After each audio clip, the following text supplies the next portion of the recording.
po ulici hitim, sredi mestnega blodnjaka. Vsak le zre v tla, mar obstaja, mar živi, sem le senca iz somraka. Brez srca, zdaj razumem, zakaj nekdo za vogalom hiše je kot pesnik vzel pero, da svoj krik nariše. Naj to vendar premakne svet. Dovolj je nesmiselnih sanj, tako je neznani poet po noči zapisal na zid, spesnil je grafit.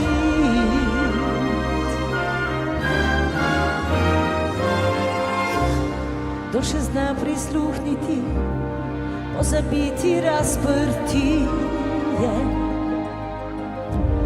izgubljenih let, zna pogledati v oči in preseči iluzije praznih besed. Zdaj razumem, zakaj nekdo za vogalom hiše je prestekil del pero, da svoj krik nariše. Naj to vendar premakne svet.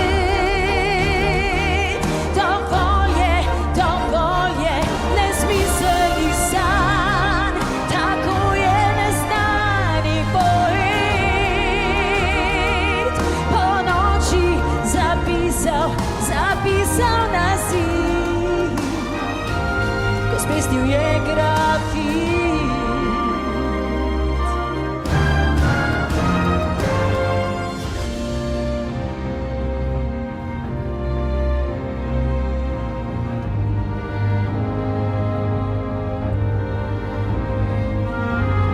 Zdaj razumem, zakaj nekdo za vogalom hiše je kot pesnik vzel pero, da svoj krik nariše.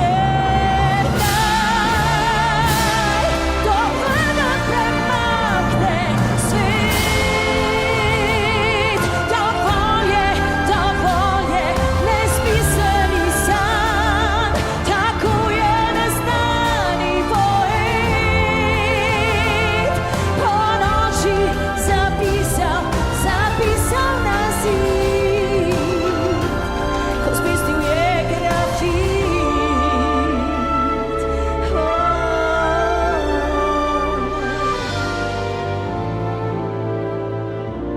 Ko spesnil je grafit.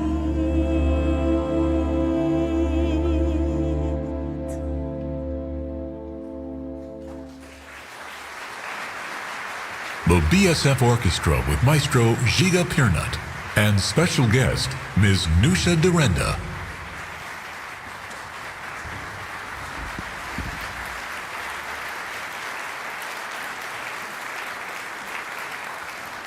Ladies and gentlemen, Your Excellencies, welcome to the 20th Bled Strategic Forum.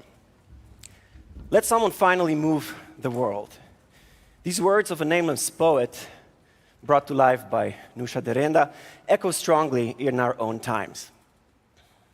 Today we live in a runaway world, a world that too often feels like the cry we just heard, restless, uncertain, as if spiraling out of control. Here in Bled, we pause. We come together not only to reflect, but to dare to think, to speak, and to act. It is my honor to invite on stage the Secretary General of the Bled Strategic Forum to set the course as we begin our search for direction in this runaway world. Ladies and gentlemen, Mr. Peter Grk.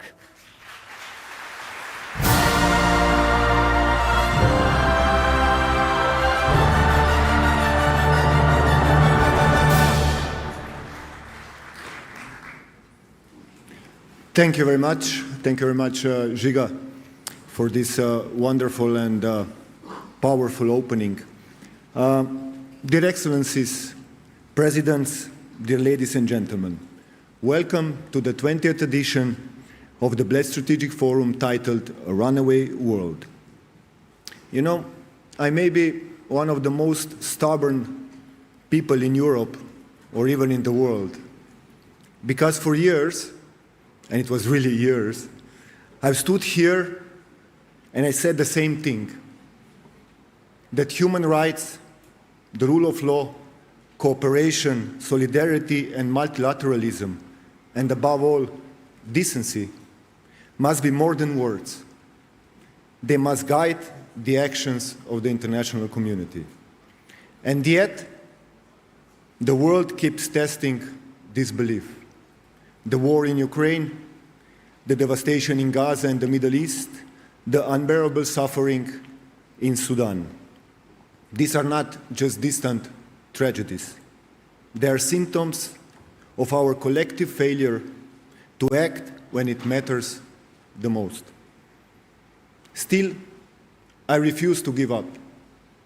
I say these words not out of habit, but out of conviction, because I believe someone is listening, and because I believe that even in a runaway world, change is still possible. As a Slovenian and as a European, I believe in Europe, united, resilient, democratic, and just. A Europe that leads not only with influence, but with principle. That defends the truth, protects the vulnerable, and knows that real dialogue begins with decency and respect. This is the Europe we must build, and we should have started long time ago. But now we can wait no longer. Before I close, let me take a moment to thank my extraordinary team, perhaps even more stubborn than I am, and all our friends and partners, old and new. Your dedication and trust give this forum its strength and meaning. With that, I officially open the 20th anniversary of the Bled Strategic Forum International Conference. Thank you very much.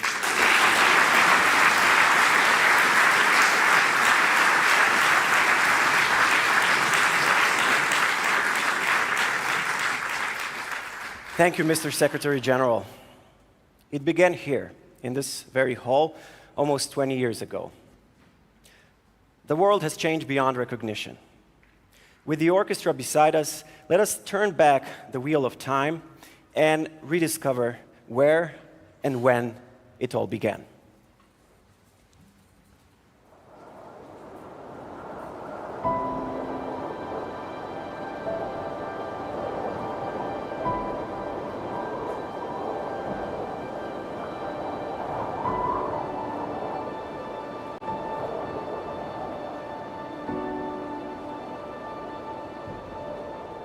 Imagine you could travel back in time to August 2006.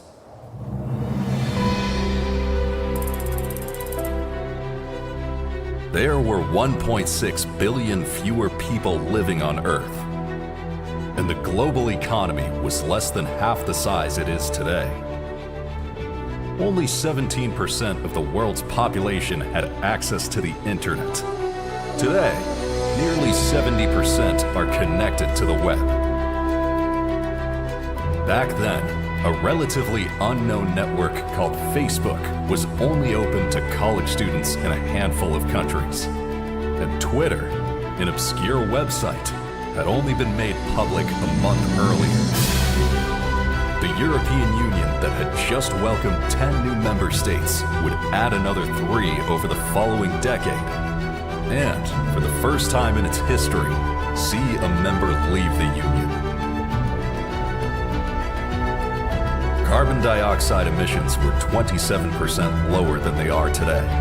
As a result, We have now, for the first time in human history, crossed the critical threshold of 1.5 degrees above pre-industrial levels.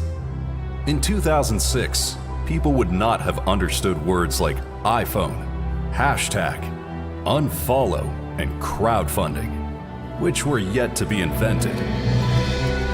Several extraordinary discoveries in science were still to come to light. Few foresaw that within 2 years, the world would plunge into the greatest economic and financial meltdown since the 1930s, only to be eclipsed in just over a decade by the Great Shutdown, caused by a global outbreak of a new disease. Old conflicts would continue, and new ones would erupt. At the same time, huge steps were made towards solving seemingly unsolvable challenges. And for the first time ever, a common blueprint for a sustainable future of our planet would be agreed upon. The world has changed, and we have followed suit. Since 2006, the Bled Strategic Forum has brought together nearly 18,000 participants from more than 100 countries, including over 70 heads of state and government, almost 400 foreign and other ministers, and more than 2,100 media representatives. Exchanging views, seeking solutions, leading. Welcome to the 20th edition of the Bled Strategic Forum.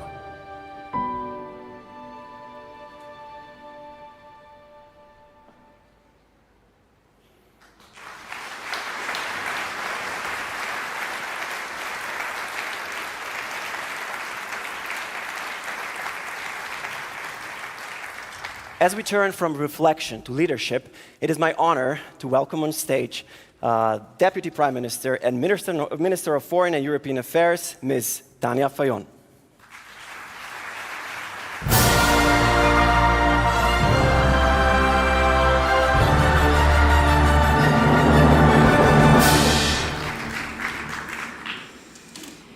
Esteemed guests from near and far, dear friends of Bled Strategic Forum.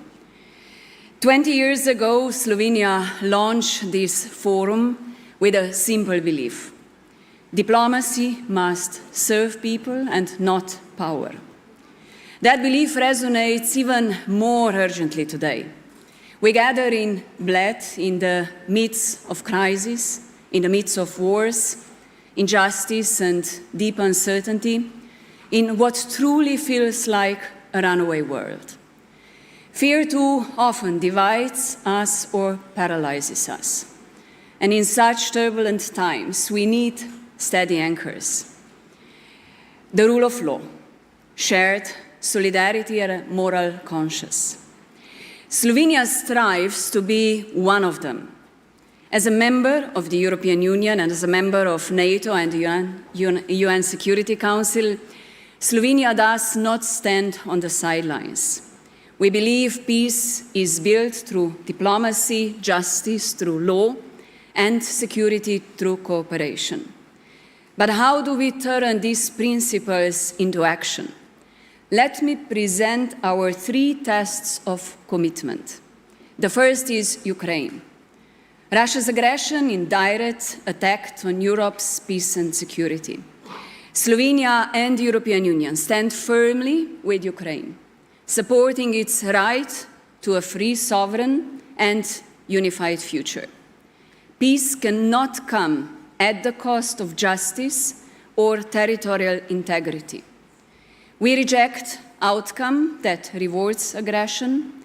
Together with our European and transatlantic partners, we will continue to provide long-term security, reconstruction support, and a clear path to European Union membership. Ukraine's future is Europe's future, and we will not turn away. Second is Gaza. The situation in Gaza and beyond. It is beyond our imagination. Every single day, because of relentless bombings, and deliberate starvation. An entire classroom of children is lost. Day after day, the numbers grow. Life-saving humanitarian aid is deliberately blocked. While lives are extinguished before the world's eyes and entire families are erased. Slovenia recognized the state of Palestine because we believe peace demands justice, and a viable two-state solution is the only way forward. We acted, imposing an arms embargo on Israel, banning settlement imports, and declaring 2 extremist ministers persona non grata. We've sent emergency aid and continue to demand unimpeded humanitarian access. At the upcoming UN General Assembly in September, we will advocate for wider recognition of Palestine and a renewed push for peace. A ceasefire is urgent. Hostages must be released, and aid must flow. We are also considering joining South Africa's case before the International Court of Justice, because accountability cannot wait, and neither can justice. And while Gaza commands the world's attention, it is not the only humanitarian crisis. From Sudan to other regions torn by war and hunger, millions more are suffering, often in silence. Finally, we turn to the Western Balkans. Enlargement is not a favor. It is a geostrategic necessity. The region must pursue reforms that strengthen democracy, the rule of law, and human rights, while the European Union must honor its commitments.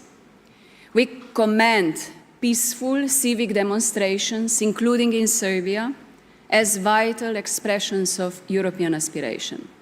In Bosnia and Herzegovina, the strict enforcement of court rulings is essential to uphold the rule of law and ensure accountability. Investing in youth is essential to create opportunities that counter the lure of emigration. Slovenia remains committed to fostering dialogue and advancing future where the Western Balkans, alongside with Moldova, Ukraine, is fully integrated in Europe. Peace is no longer threatened only by bullets. It is also under attack from lies. Democracies cannot survive without truth, yet today, disinformation, foreign interference, and the misuse of artificial intelligence are eroding our trust, distorting reality, and weakening democratic institutions from within. As a former journalist myself, I have seen how dangerous the collapse of shared truth can be. In this environment, we must urgently restore effective multilateralism, choosing cooperation over confrontation, reform over deadlock, and human dignity over manipulation. And peace must be inclusive. Women, so often the first to suffer in conflict, must also be the first to shape its resolution. Slovenia remains a committed champion of the women, peace, and security agenda. So how do we, friends, resolve all these crises? First, we must unite Europe and our NATO allies behind a bold and principled global role.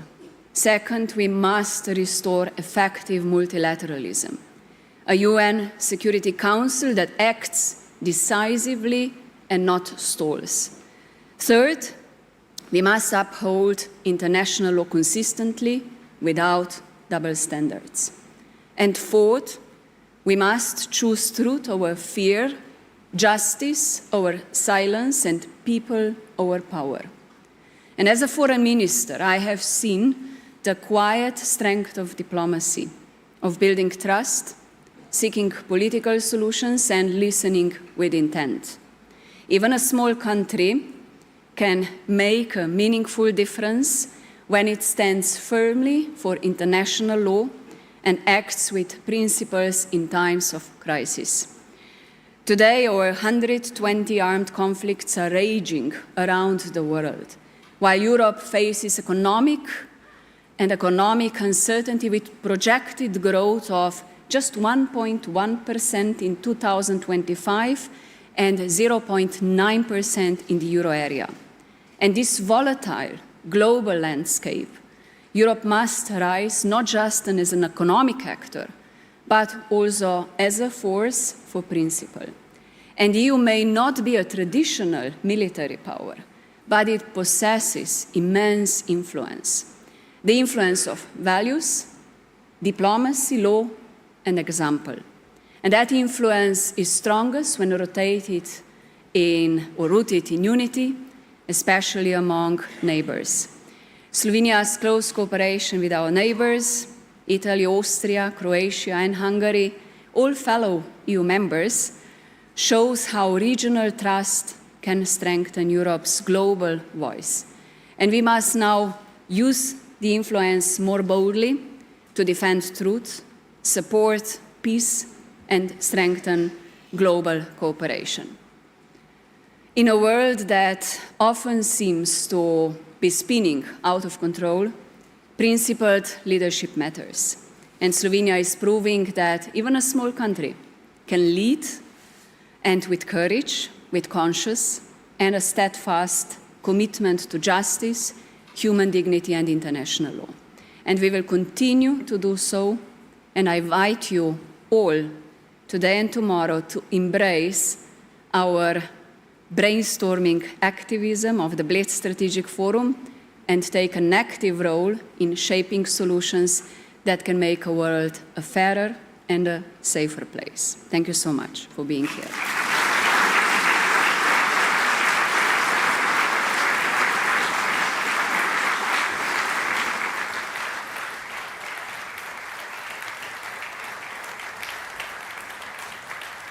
Thank you, Madam Minister.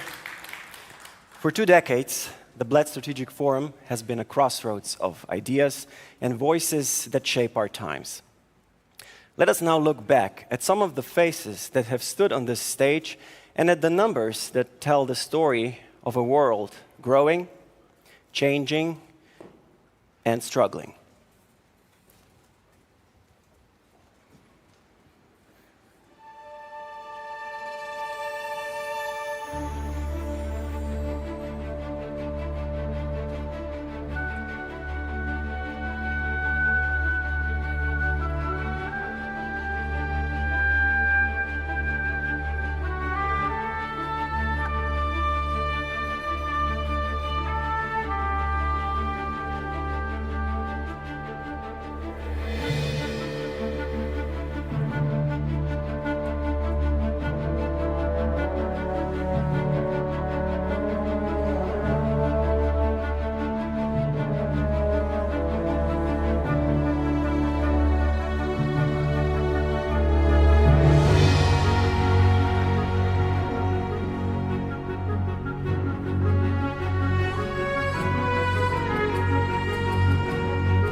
We've not started this war.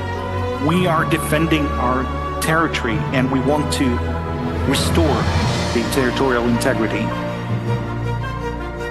I believe we must be ready on both sides by 2030 to enlarge.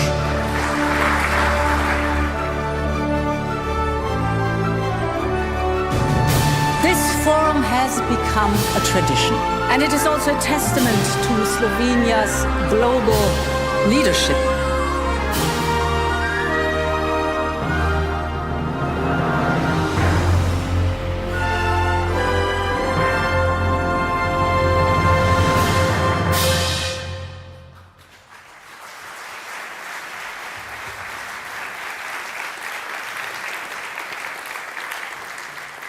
Dear guests, before we set sail on new discussions and build on the legacy we have just revisited, it is my honor to invite to the stage the President of the Republic of Slovenia, Ms. Nataša Pirc-Musar.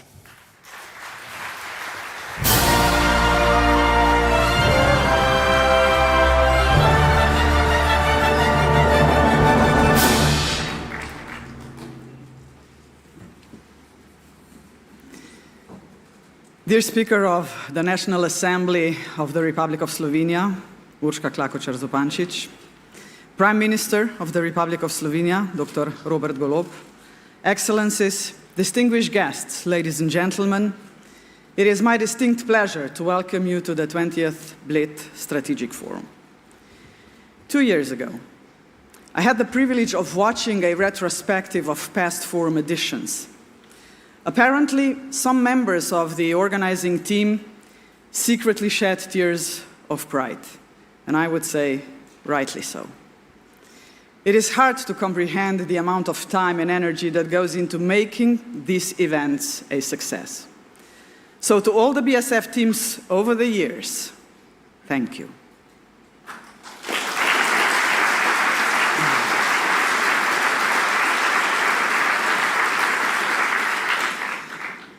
Much has changed in the last 2 decades. The glory days are over for our continent.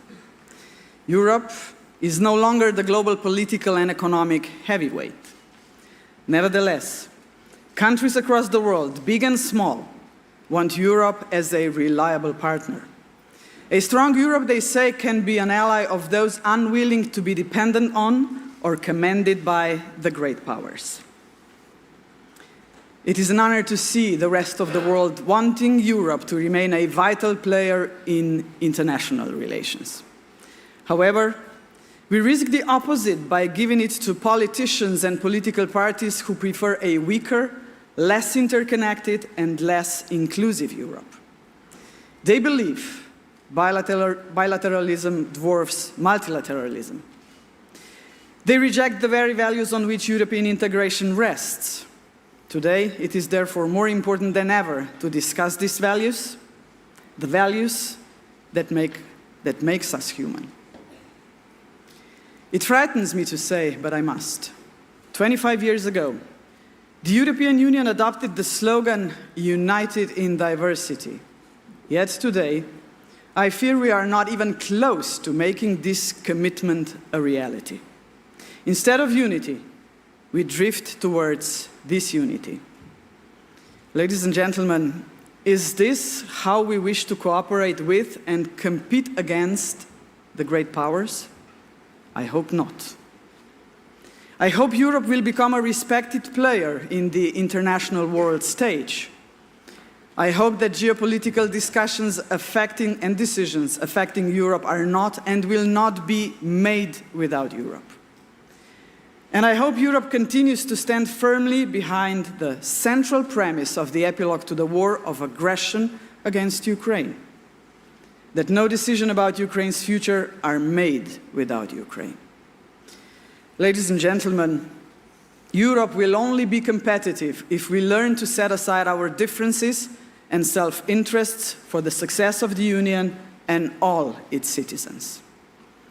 This will only be possible if we believe in Europe as an economic and political project that everyone understands and supports.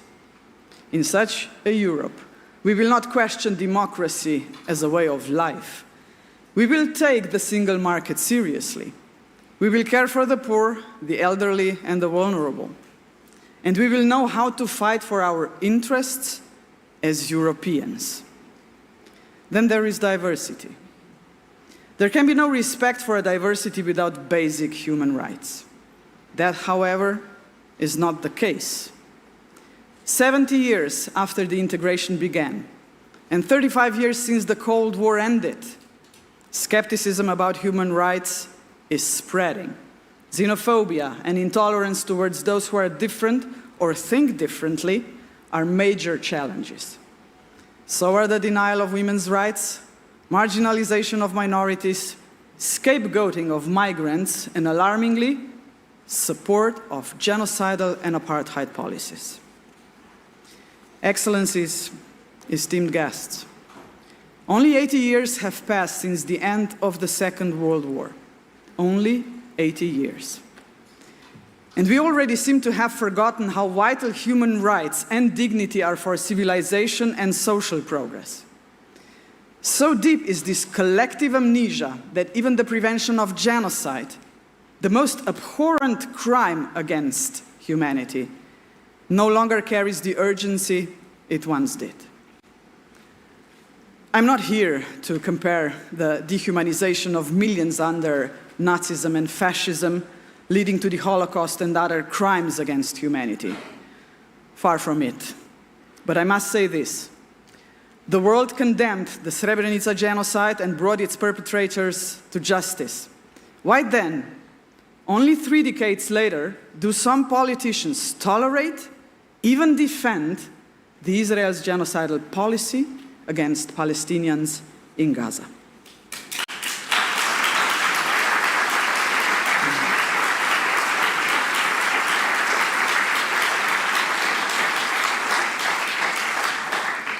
The international community resoundingly condemned Hamas's terrorist attack in October 2023. How come we have no such consensus when it comes to people living in Gaza? How can it be that there are still politicians, including in European Union member states, who tolerate that most people in Gaza have been displaced multiple times? That more than 90% of homes are damaged or destroyed? How can they accept acute shortages of food, water, fuel, medicine, and shelter? Or reports of Israel negotiating with South Sudan to transfer people from one war-torn land at risk of famine to another? Or the fact that humanitarian workers and doctors themselves are starving while trying to help those in need? How can they not be moved after the news hit the world that the Gaza City and surrounding areas are now, ladies and gentlemen, officially under famine? Distinguished guests, these are not rhetorical questions. As human beings, we must ensure that the Gaza Strip and the West Bank never fade from the political spotlight from several reasons. Firstly, because through our dealings with Gaza, we reveal who we are. Gaza has become a symbol of our attitude towards atrocities worldwide. If we cannot address Gaza, what legitimacy do we have to confront gross violations of human rights anywhere else? Secondly, because our handling of Gaza reflects our understanding of humanity. When Europe advocates human rights as universal values, do we truly mean it, or are they merely a tool for dominating political discourse? Thirdly, because humanity is indivisible. We are rightly united in strong condemning Russia's aggression against Ukraine. We stand with the Ukrainian people and support the principle of territorial integrity. We cannot allow a country to seize another country's territory just because it can. We cannot allow people to be killed merely for defending their country against an aggressor. In Ukraine, we defend international law and humanity. Values and norms are values and norms, everywhere, for everyone, also in Gaza.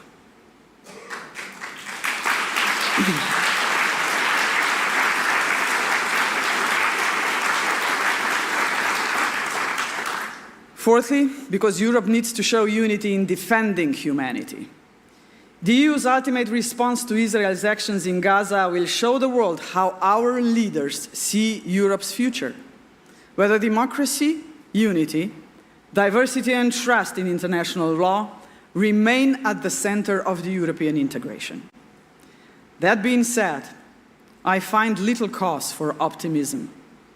Attacks on democracy and fundamental freedoms are visible basically everywhere.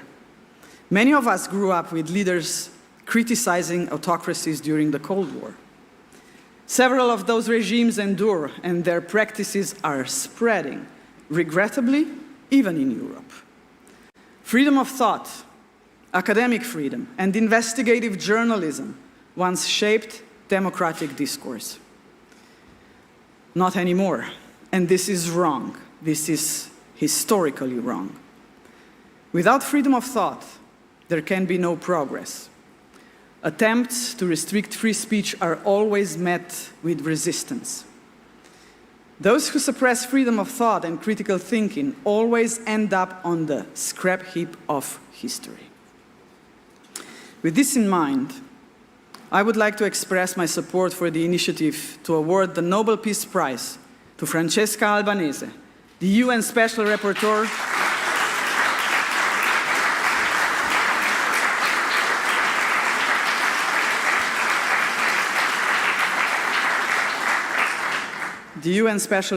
on the West Bank and Gaza, and to the doctors caring for the people of Gaza. They deserve recognition.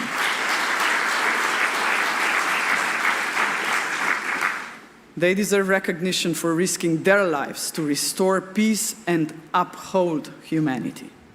They embody what multilateralism for human rights also means, preventing individual politicians from acting with impunity.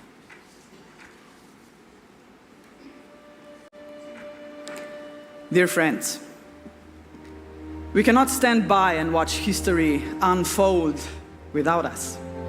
We must not let cold pragmatism drain the soul from Europe. Now is the time to speak truth. Bold, unwavering truth to power. To bring the united in diversity back to the very heart of the European dream in an enlarged European Union. Human rights and human dignity flourish in a world that is stable and just. But it's in times of crisis and uncertainty that the true test begins. The test of our courage, our conviction, our willingness to stand firm and defend our values.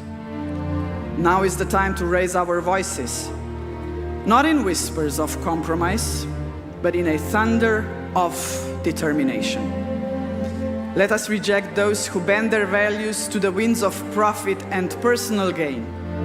Let us fight for a Europe that speaks out loudly through every multilateral forum, against injustice and exclusion, against every crime against humanity, and for every silenced voice. Ladies and gentlemen, as leaders, we shape the future, a path towards democracy, prosperity, and peace, or a spiral into fear, crisis, and war. This is our moment to choose the side of history we will stand on. Billions, ladies and gentlemen, billions depend on our choice. We Slovenians believe in justice, and we have no doubt. We stand firmly and proudly on the side of humanity. Thank you.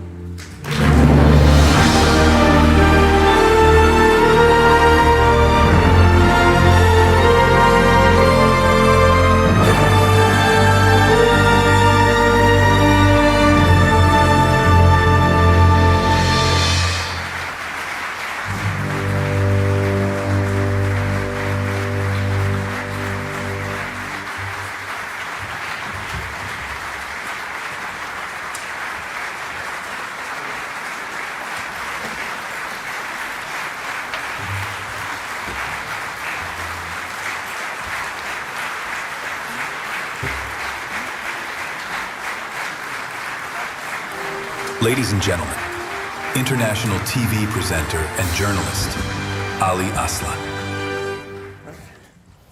Madam President, thank you so much again for your very powerful and moving speech. Let's give it up one more time for Madam President. Thank you so much.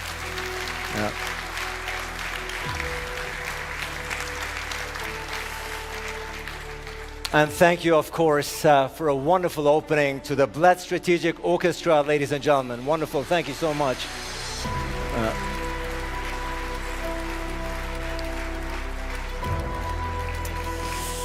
Excellencies, ladies and gentlemen, we are here for the 20th anniversary of the Bled Strategic Forum, and we are here to celebrate 2 decades of fostering dialogue and cooperation. You've seen in the videos the humble beginnings of this conference, and looking here into the audience, you can with confidence say that the Bled Strategic Forum has turned into one of the most prestigious and important conferences, not only in this region, but all around the globe. Congratulations to Tanja Fajon and congratulations to Peter Gierk. Once again, this is your applause.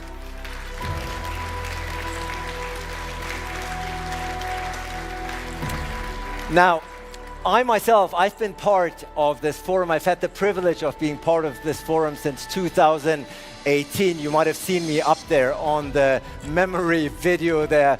And it's so great to see so many familiar faces that have shaped the forums here throughout the years. I'm seeing, of course, the former president, Borut Pahor. Great to see you, gentlemen. Always a pleasure. We've had the pleasure of being on stage here numerous times, and of course I'm seeing my very, very good friend, Albanian Prime Minister Edi Rama, here in the audience. Prime Minister, you and I had our fair share of moments here on this stage. I think we went viral a couple of times. It's always great to see you. Congratulations on your re-election.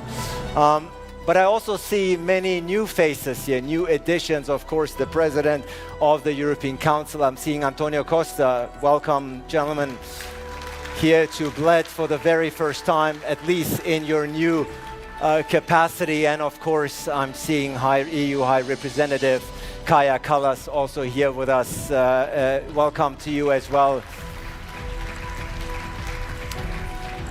I'm very much looking forward to our conversation here later on this very stage. Now, 20 years, it might be quite unlikely because I'm looking at many fresh and young faces here, but is there anyone here by any chance who's attended all 20 editions of the Bled Strategic Forum? Let's see a show of hands. All 20? None. 1? Okay, right there. You'll get the medal later on, remind me. Who else? Who's been here? Right here, one more time. Okay, you got to share the medal. We only 20 times, that's a proud achievement. So you are witness and you have witnessed the steady rise of this forum into what it is today. Who's here for the very first time? The very first time at the Bled Strategic Forum. So I'm seeing quite a number of hands. You're in for a treat. Congratulations indeed. Now, 20 years, an anniversary, a birthday is always reason to celebrate. But ladies and gentlemen, it goes without saying that this anniversary, of course, comes at a time when the world is in disarray, when it is hurting. So of course, this is also a somber moment in time. And we have seen the video of your predecessor, Antonio Kaja. We've seen Charles Michel standing up here on this very stage 2 years ago, making the pledge that the EU should be ready to admit Western Balkan countries into the EU by 2030. And our first panel, yes, please. The Bled Pledge, if you will, the Bled Pledge, as we call it, as the organizers call it. And in the very first panel, in the opening panel here of today, we want to see what has remained, if anything, of the Bled Pledge. Is it a dream or is it a reality? I'm very much looking forward to a very powerful panel. The first panel, as you know, traditionally here at the Bled Strategic Forum always focuses and looks at current events and developments in this region, in the Western Balkans. Certainly no shortage of topics here to be discussed during the first panel, which is being set up right behind me. As you can see, I'm very much looking forward to a very, very powerful panel here in Bled. 20th anniversary, that is quite an achievement. And while the chairs are being set up, I'm very delighted to call up one by one the distinguished speakers of the opening panel, once again titled The Bled Pledge, a Dream or Reality? The first speaker, of course, we've heard from the foreign minister, we've heard from the president. Now I'm delighted to welcome to the stage the Prime Minister of Slovenia. Please welcome Robert Golob.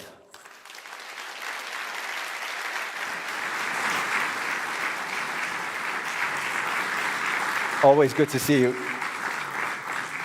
And your names are right there projected on stage, so there shouldn't be any confusion. Also, delighted to welcome to the stage the European Commissioner for Enlargement, Marta Kost, ladies and gentlemen, is here.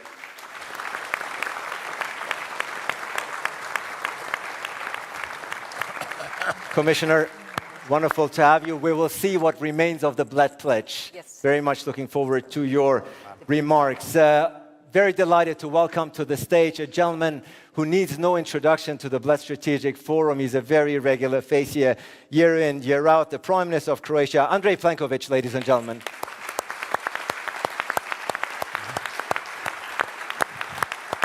Prime Minister, good to see you. And ladies and gentlemen, I can speak from personal experience when I say a speaker, a leader who makes every panel more entertaining, the Prime Minister of Albania, Edi Rama, ladies and gentlemen.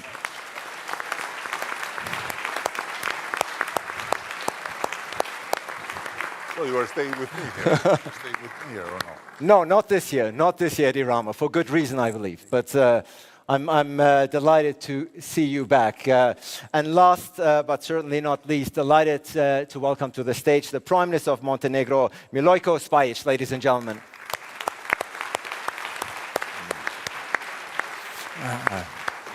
Very good to meet you.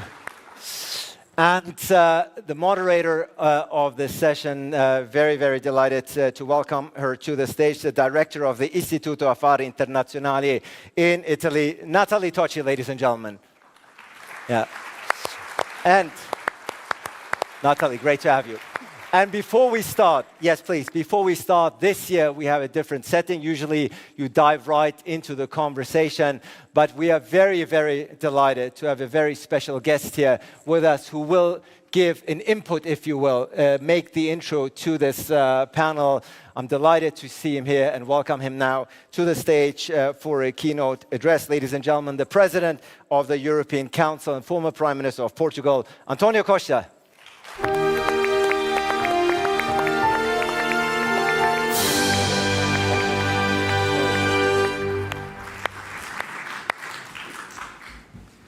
Madam President, dear Robert, dear Eddie, Mr. Prime Minister, dear Andrej, Marta, let me begin by expressing my sincere thanks to our Slovenian hosts for their generous hospitality and for once again making Bled a place where Europe gathers not only to reflect, but to think strategically, challenge assumptions and shape the future. And congratulations for this 20th anniversary. At this critical moment, as the tectonic plates of global order continue to shift, allow me to speak frankly about three things. First, the main events that shaped this summer. Second, what the European Union stands for, and third, how the European Union can become stronger and safer in today's world.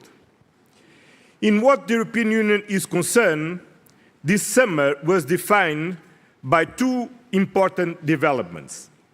The European Union-United States Framework Trade Agreement and renewed diplomatic efforts surrounding the war in Ukraine.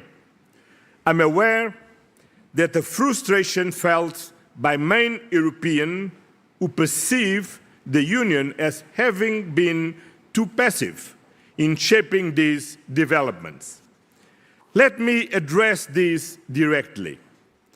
We certainly do not celebrate the return of tariffs or the limitations of an unbalanced trade framework. But we must be honest about the broader picture. In today's interconnected world, trade diplomacy, and security inevitably influence each other. Trade is one dimension of our relationship with the United States. Security, especially during a war on our doorstep, is an existential concern. Escalating tensions with a key ally over tariffs while our eastern border is under threat would have been an imprudent risk. That is why, at this moment, we chose diplomacy over escalation. We gave space to dialogue, to choose restraint, because we are responsible. Stabilizing transatlantic relations and ensuring United States engagement in Ukraine's security has been a top priority. The European Union did not start a trade war, but yes, we refrain from retaliation, protect our own interest, the interest of European consumers by not taxing them with tariffs, the interest of business by providing predictability, and ensuring that our products and services are not at a disadvantage in relation to other exporters to the United States. That said, our partners, including the United States, must know that the European Union will always defend its sovereignty, its citizens, its companies, and its values. Diplomacy should never be mistaken for complacency. It is true that this moment proved once again that our powerful single market of 450 million consumers, our rules-based approach are not sufficient. We must become more autonomous, more resilient, and more prepared to act, more sovereign. We cannot anymore rely just on our allies when facing threats. We must take greater responsibility for our own destiny. And that is why, today, I want to affirm one clear message on behalf of the European Union. We stand for a world where peace is protected, partnerships are genuine, and where the principles of the United Nations Charter are upheld not just in words, but in action. Europe does not retreat, Europe engages. First, Europe has stood firmly with Ukraine against Russia's war of aggression as the truly indispensable partner. Our support has helped Ukraine remain sovereign after more than 3 years of war. Together with our member states, the EU has mobilized over 170 billion, the largest contribution from any global donor supporting Ukraine's defense, economy, energy grid, and institutions. Our security is tied to Ukraine's resilience, but equally to the idea that power cannot trump law. We are also supporting Ukraine's reconstruction and its path to the European Union membership. This is not a political slogan. It is a strategic reality that we are shaping every day. Secondly, in the Middle East, we are witnessing a humanitarian catastrophe in Gaza that shocks the conscience of the world. The scale of civilian suffering, especially among children, is appalling and unacceptable. As the resolution presented by Slovenia in the United Nations Security Council stated, the use of starvation as a weapon of war is prohibited under international humanitarian law. Regrettably, while supported by 14 out of 15 Council members, this resolution was blocked by the United States. The European Union has consistently condemned the Hamas terrorist attacks of October the 7th and continues to call for the unconditional release of all hostages. At the same time, the right to self-defense does not justify the indiscriminate destruction of civilian infrastructures or the collective punishment of an entire population. We must be unequivocal. International humanitarian law applies to all parties. We are deeply concerned by actions that threaten the viability of a future Palestinian state, particularly the expansion of settlements in West Bank and the ongoing displacement in Gaza.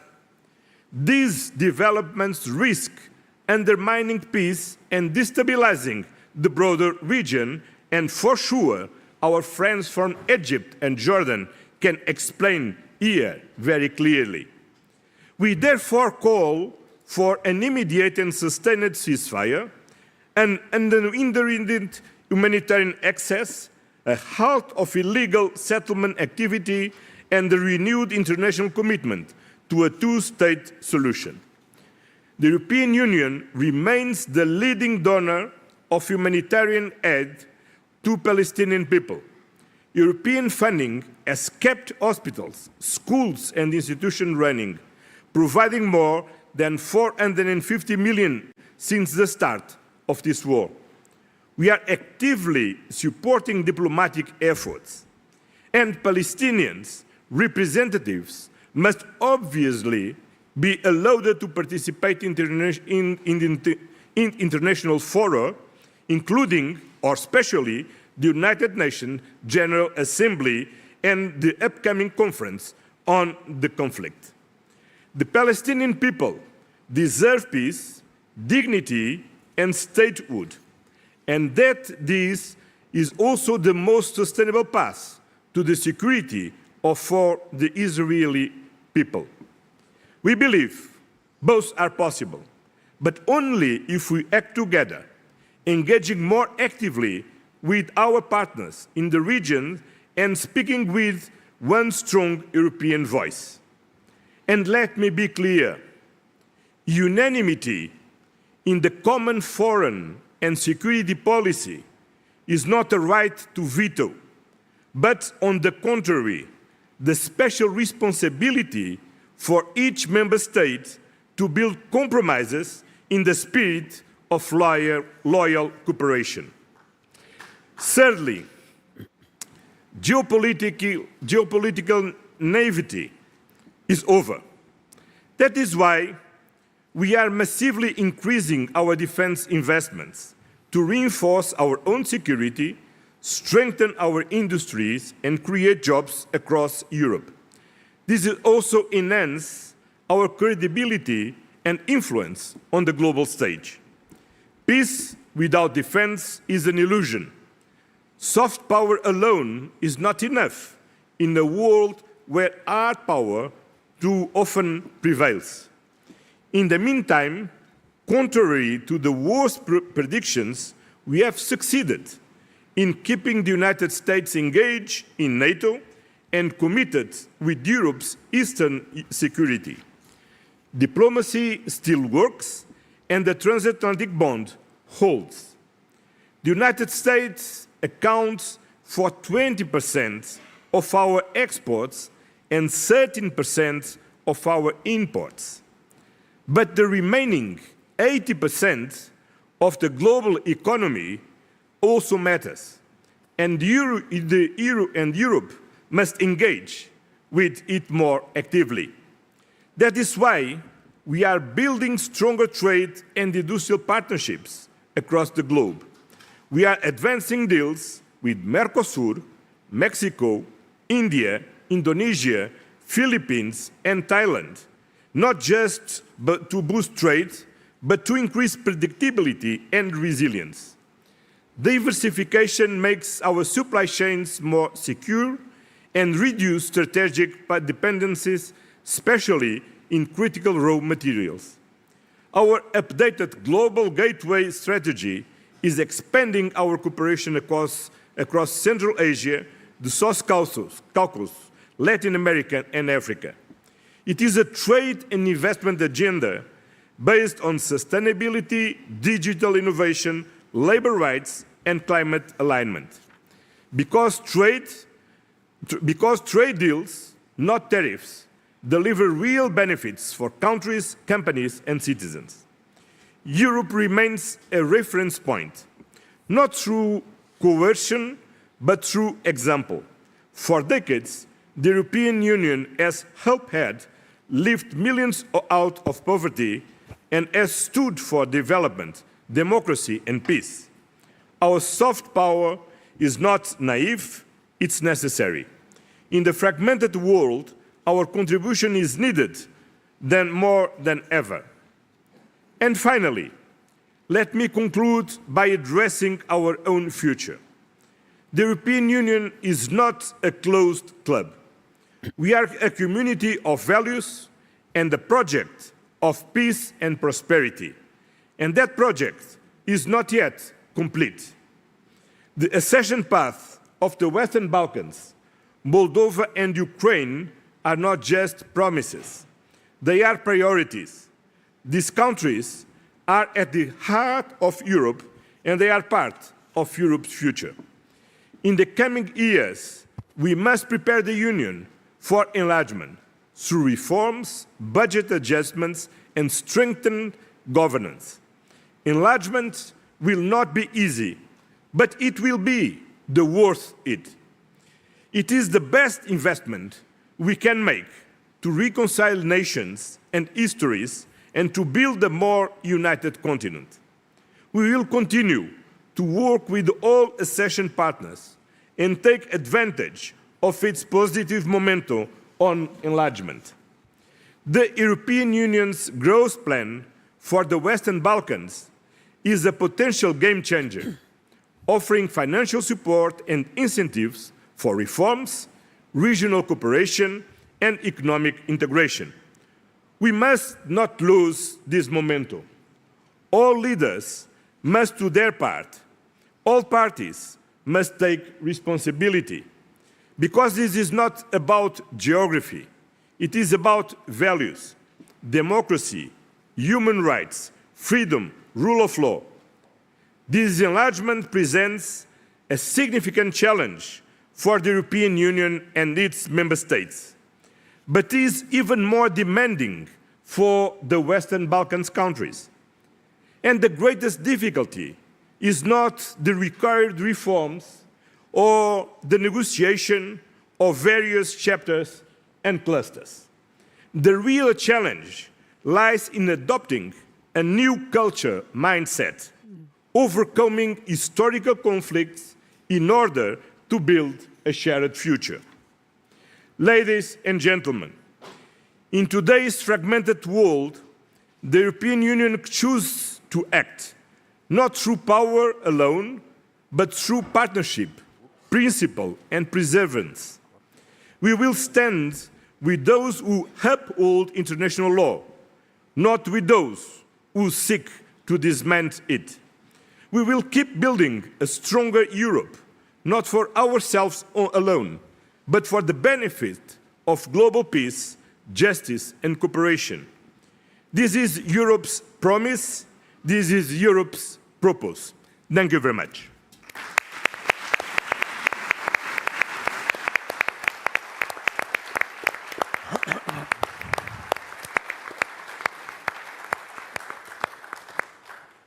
Well, thank you very much, President Costa, for those important words, and good afternoon to you all.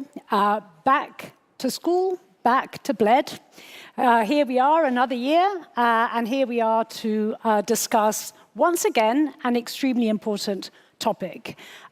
Enlargement, the Bled Pledge. Where are we on that Bled Pledge? A couple of years since it was announced. Now, as we all know, enlargement up until Russia's large-scale invasion of Ukraine was kind of almost dead in the water. Russia's invasion revived, in many respects, enlargement, and it revived enlargement for the very simple reason that enlargement was no longer viewed as being optional. It was no longer viewed as being a nice but not a necessary to have.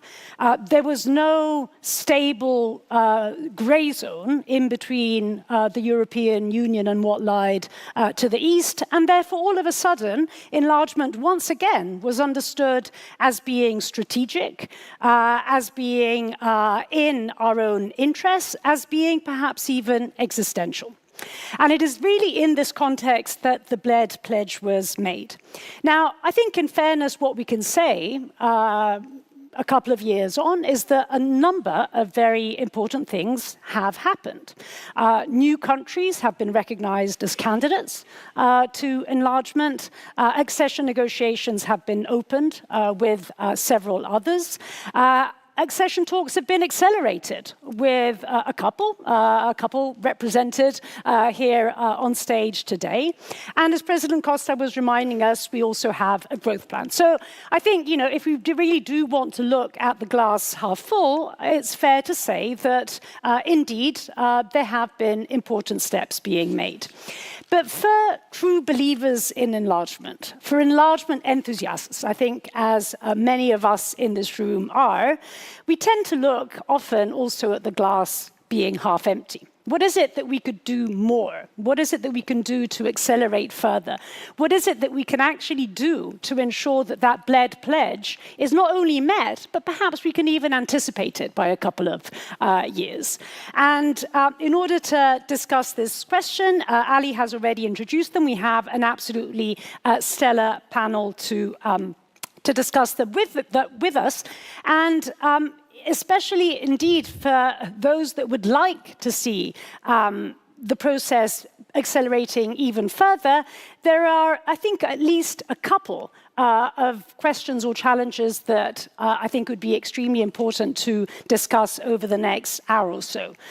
The first is what I would define as being the poison in the enlargement process. And the poison in the enlargement process is the bilateralization and the politicization of the enlargement process. The way in which some member states have, and this is not an entirely new phenomenon, but it's certainly a phenomenon that has become graver over time, have hijacked the enlargement process for reasons that have very little to do with the EU's own interests and values. So that's, in a sense, one challenge that I'd like to put on the table. And then, of course, there is another broader challenge, which is the fact that, particularly I think if we think back, a year ago, many of us thought and really believed that with this new political institutional cycle that began, enlargement would be the priority. It would really be up there in terms of what is it that the EU set out to achieve. And whereas, of course, it is a priority, the last year has inevitably perhaps seen a number of other important issues on the table. Defense, obviously, being one, the broader question of competitiveness. As President Costa was reminding us, obviously, the trade issue and the tariff war with the United States. And so here we are in a situation in which glass half full, a lot has been achieved. Glass half empty, a lot more can and should be achieved. And so perhaps to kick us off with the discussion, Commissioner Kos, let me begin with you. You're also obviously a real believer in enlargement. And not only are you a believer in enlargement, but you're putting a hell of a lot of energy into actually making the Bled Pledge a reality. So let me perhaps begin by asking you, what is it that you can actually do, or we can actually collectively do, to make sure that enlargement is actually bumped up that list of priorities facing the European Union? Yes, indeed. I see the enlargement process as much more than making our European Union bigger in the number of square kilometers or in the number of people. For me, enlargement today is really what we have heard from the Slovenian president before. It is also a kind of unification of Europe, which we haven't had before in our history. And what can we do? You know, it will be soon that I will be 1 year commissioner, and 2, 3 more very much important points. First, the red line, what I see in my work, also working with the candidate countries, is the importance of leadership.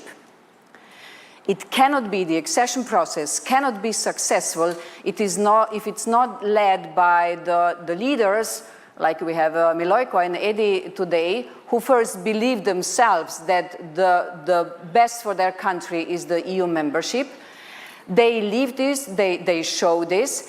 And of course, for this, we need leaders who are able to put reforms over day-to-day businesses, who know how to resolve the bilateral issues. You've been speaking about this, Antonio also.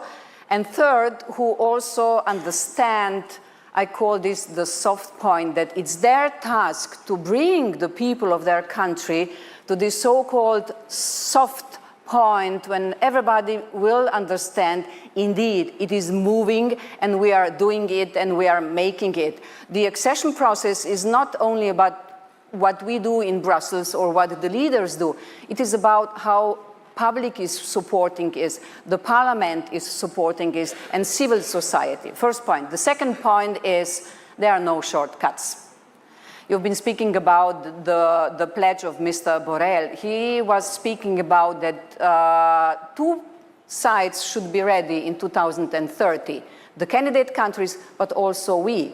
But in order that we will be able to accept the new member states, they have to deliver. So no shortcuts, meaning the rule of law, human rights, anti-corruption, free media are non-negotiable. So all this has to be fulfilled.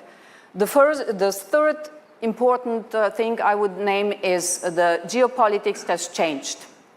We are now confronted with the fact that they are, I call them, external disruptive forces who would like to see us fail. If I very simplify, in the past it has been, if a candidate country has fulfilled the criteria, it could enter. Now we have external forces who would like to see us, Europe, fail, and candidates too. We saw what happened in Georgia. We have a very important elections at the end of September in Moldova, where we see that Russia is really fighting against the present government who has chosen, and the people who has chosen the European path. Thank you so much, Marta, for this. And indeed, let me now turn to the candidate countries. And as I was hinting at earlier, both Albania and Montenegro, in fact, do represent, I think at this point in time, really the front runners in this process. And I think, really the countries that if we are to meet the Bled Pledge and do better, they are the ones that seem to be really quite well on the way. So, Eddie, perhaps let me begin with you and perhaps turn to you, paraphrasing what Marta was saying. What is it that you are doing to actually put reforms above the day-to-day politics? And, what is it that you can tell us today to persuade us that Albania actually is on track, not for 2030, but as you yourself said, for 2027? Persuade us that this is indeed what is happening and how Albania is actually going to meet that pledge.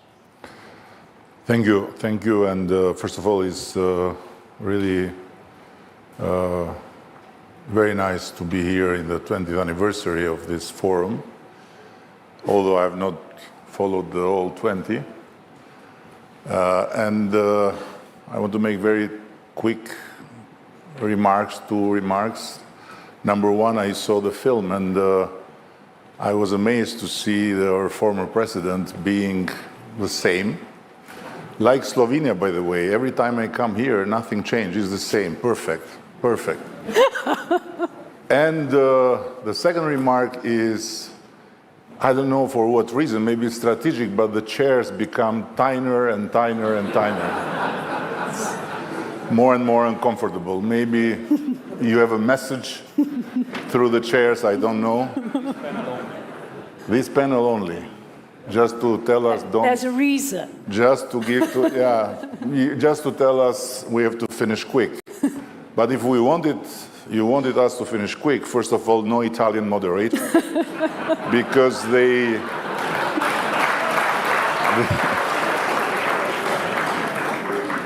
become the main player. And second, no Balkan people, you know, and no candidates, which are even more frustrating. So no, I think it's not that we are saying that we are ready for 2027, but it's that thanks to a Slovenian record breaker in swimming, we have a very clear objective put on our table by the Commission, challenging us to deliver on all benchmarks and on all criteria, and to end the negotiations until 2027. And then, of course, it will be the member states, and it's another part of the process. So what we are doing is exactly that. We are pushing and pushing and pushing and not asking questions, because the best thing to do with the European Union is to be free when you talk in Bled, but to say yes, yes, yes, yes every time they say to you, you have to do this, you have to do this. They're not negotiations. So if you mix Bled with Brussels, then you are F. So if you don't want to be effed, you have to do in Bled the sharing the vision and different opinions and everything you want to express, and then go to Brussels and simply be a very, very diligent student. But this being said, I want to say that there is no rush because I believe that the most important part, for us at least, Albania, Montenegro is a big country, I'm talking about Albania, it's to use the process of the accession as a process of state building, because Europe is a bless for a country like us, because it's the only place where you can get the knowledge of how to build institutions. We never had institutions before in the real sense, and to build institutions is the most difficult exercise. And this is what makes the difference between Afghanistan, Iraq, or name it, where our very dear friends from the other side of the ocean have thought that with bombs and with values you can change the country, but it's not the case. What we have in Europe, although we got out of a history that was similar, very similar, Iraq, Afghanistan, whatever, in terms of lack of freedom, in terms of all brutalities, is the know-how of institution buildings. And so for this, I tell to everyone back home, we have to be diligent and to do the work. It's not something we necessarily like, you know? We don't necessarily like to have the traffic as perfect as in Germany, but we have to do it.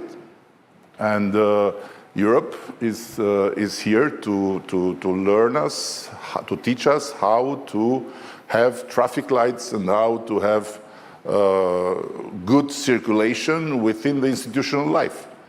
It's something amazing, and we are progressing. But beyond the leadership, I must say, in our case, the Albanian people, we are far from the second in terms of being Euro-optimistic, because we love Europe unconditionally, and although Europe has made us suffer a lot, we have the full conviction that we are going to marry one day. So Finally, they have cut some of the bullshit, which took for many years saying, we love you, but we are not ready to talk to you. We love you, but now they are talking. So there is a step further, as Marta says, I say is marriage-based, she says is merit-based, so we need to deserve the marriage, and we are working for it. Thank you, Eddie. And Milojko, let me turn to you on this. Tell us about your true love for the European Union. Tell us about what you are doing to persuade this at times rather difficult entity, animal, to indeed engage in marriage. And tell us what you're doing on, again, coming back to Marta's point, on putting reforms above the domestic fray of politics, and perhaps above all, what more could you do? But first of all, yes, Montenegro, it is a small country in many ways, but it's one way, it's a very big one. And I thank Eddie for mentioning that, because I think Montenegro is the most ethnically diversified country in Europe, by far. We don't have ethnic majority. The only country in Europe that doesn't have ethnic majority. So everything has to be built by the compromise. And you need, and by the inclusive approach that includes everybody. And when I say everybody, it's not like Finnish, Norwegians, and Danes. It's Montenegrins, Serbs, Albanians, Croats, Bosniaks, and other folks from the Balkans. The usual suspects that created instability for decades before, etc., etc. So you can imagine the amount of challenge that we are facing, obviously, in Montenegro, but winning this quote-unquote war in Montenegro, it's basically, it's a small EU in a nutshell. It's a small Balkans in a nutshell. If we do this by values, and the way we are going to build a consensus is around European Union, obviously, accession, that's number one. Number two, it's about the economy. And number three is about the rule of law, treating everybody fairly and squarely, regardless of their ethnic background. And, you know, this is what is really important, and I think we managed to do it to the big extent, obviously.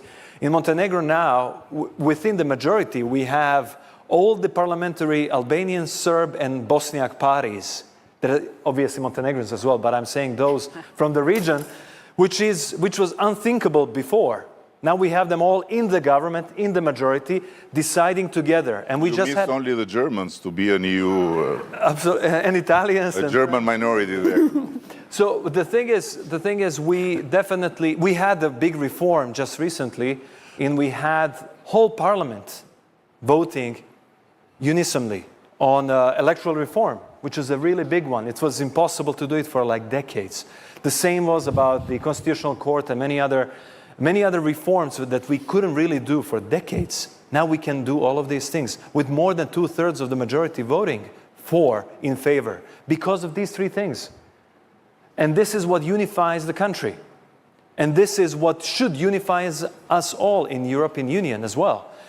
I lived more than a decade in Asia, in Singapore, Japan, China. I've been to India many times. I've been to Indonesia many times. And you know, okay, yes, Montenegro is ethnically diverse, but looking from that perspective, all of our differences, they are ridiculous. You know, in Montenegro you have Bosniak, Serbian, Croatian, and Montenegrin language, you know, which is basically completely interchangeable. We can understand each other completely. We basically eat the same food. Our culture is almost the same, or it is the same. You know, the differences are tiny. And we make them so big because we focus on the past and we don't focus on the future. Right. It's about time we just focus on the future. Or we're going to be, we're going to be insignificant. We are becoming insignificant, but we are going to be even more insignificant if we don't focus on the future, if we don't focus on what's ahead of us, because Asia is focused. Very, very focused. Next 3-4 years are going to be monumental in terms of the change, the amount of change, the exponential change that's coming in the next 3 or 4 years in AI, in other big technologies, is going to be monumental. We cannot miss this opportunity. So, yes, Europe is unified in our diversity. Great. Now let's move on and let's focus on the future. And we have to focus on some of the things that very smart people like Mario Draghi already made it for us. Let's remove the internal barriers. We're talking about, tariff barriers with the US. How about we focus on our own internal barriers? They're like huge. Right. They're really preventing us from being really a single market. And I'm talking as somebody who is not even part of the single market. Yet. But we are becoming slowly, like SEPA now and some other folks. So innovation, investing in innovation, making a good regulatory environment for innovation. Like 2 of our countries, we are small countries. We can be test beds for innovation. Together with European Commission, we can sit down and say, hey, if it works out in Albania, if it works out in Montenegro, let's scale it up and let's become a European standard. These are the things, and actually that's good because 2 of our countries, we don't have vested interests of big industry folks. We can easily move ahead in terms of innovation, in terms of like regulatory change. And our administrations and systems are relatively new, and we can actually adapt much faster. And if this approach works well at the time we join EU, how about we make it Europe-wide? And this is could be potential contribution to the European Union. Because you shouldn't be only receiving end. We should also be on the giving end. Absolutely. And let me now jump on to member states. The prime ministers of which we have 2 at this panel, Croatia and, of course, our host, Slovenia. And let me turn to you, perhaps, Andrej, first. Ask you, I want to come back to this poison question. And, as Eddie was saying, yes, indeed, inevitably, member states are fundamental. They're there at the beginning of the process, and of course, they have to be there at the end of the process. But perhaps they're a little bit too much in the way in the middle of the process, right? And that's where a lot of this, I think, poison and bilateralization comes from. Now, both Croatia and, of course, Slovenia, big supporters of enlargement. What is it that your countries could do to make that support, to make that friendship, to make enlargement happen, actually more forceful, more powerful indeed in ensuring that that poison is somehow sucked away from the process? First of all, thank you once again for the invitation, for being here at Bled 20th edition. Thank you, Robert, Madam President, Minister. It's a great pleasure, Commissioner, to be here, I think, 6th time in a row at this opening panel. A few points on enlargement, and then I'll come as someone who has been who is coming from the country that was vaccinated with the poison that you have mentioned. My first point, enlargement has really gone through a revival since Russia's aggression against Ukraine. I think we need to take that truly into account. This is my most important point today for all of us. Second, Juncker said in 2014, no enlargement. Ursula didn't have time in the first mandate. This time, your mission letter looks more optimistic. In last 18 years, only Croatia joined. These are the facts which are sort of sobering in terms of the topic and the priority of the enlargement. Is it really a priority among the European Council members? I'm not so sure. We had a first debate on the European Council level conclusions when I just joined, which was a long time ago, 8 years ago, after I don't know how many years, which means that the heads of the European Union in terms of political leadership were not dealing adequately with the issue. We jointly revived it as of 2018, which is very good. Now it's a common practice to meet the leaders of the Western Balkans region, which was void from 2003 till 2018. These are the facts. But the main point about the enlargement is, of course, the preparation of the candidate countries, the political momentum, that the critical mass of support exists, but the real issue is the decision-making process and the budget. These are the two unspoken critical elements, whether the big countries will allow more smaller states with very modest contribution to the EU budget being allowed to decide when they believe that someone else should have an upper hand, because we all know that the 10 richest member states are financing 80% of the budget. These are the facts. It takes a while until people realize how things really happen, but that's how they happen. And that's why I think the candidate countries should really take a good look at what Germany and France are saying about the decision-making process. These are the consequences of the top jobs game back in 2019. I think it has the biggest and the deepest consequence to the decision-making process of the EU. And I see that not many people are understanding this, but this is the gist of the problem. When it comes to the bilateral issues, well, I'm in Slovenia, I'll be very polite, let's say history is history, but putting bilateral issues into the accession process is not very healthy for the accession process. I'll just say that. We have a current situation with North Macedonia, which is very visible. For those of you who are younger, North Macedonia was more advanced than Croatia when we had the Zagreb summit in 2000. They initialed the association, the stabilization and association agreement on the 24th of November 2000. I was there, so I remember that. And it's been 25 years. They haven't started properly the accession process, and we've been a member for more than 12 years. So a lot of things are ethically unacceptable, but they happen. And I think we should find a common strategy how to avoid this. I think there is a lot of maturity among most of the member states to not to do that, especially the whole QMB concept is being introduced, whether it's for enlargement, whether it's for foreign policy. And then again, you look at the smaller countries.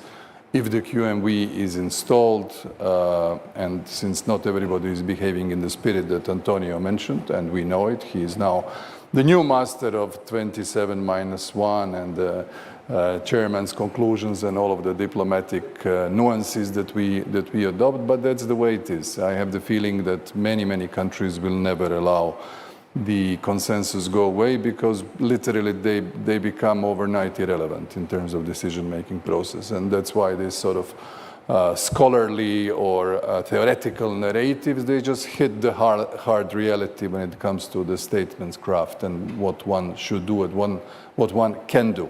So I think we should continue with the healthy and impulses that Marta is saying, and help our friends to do the reforms.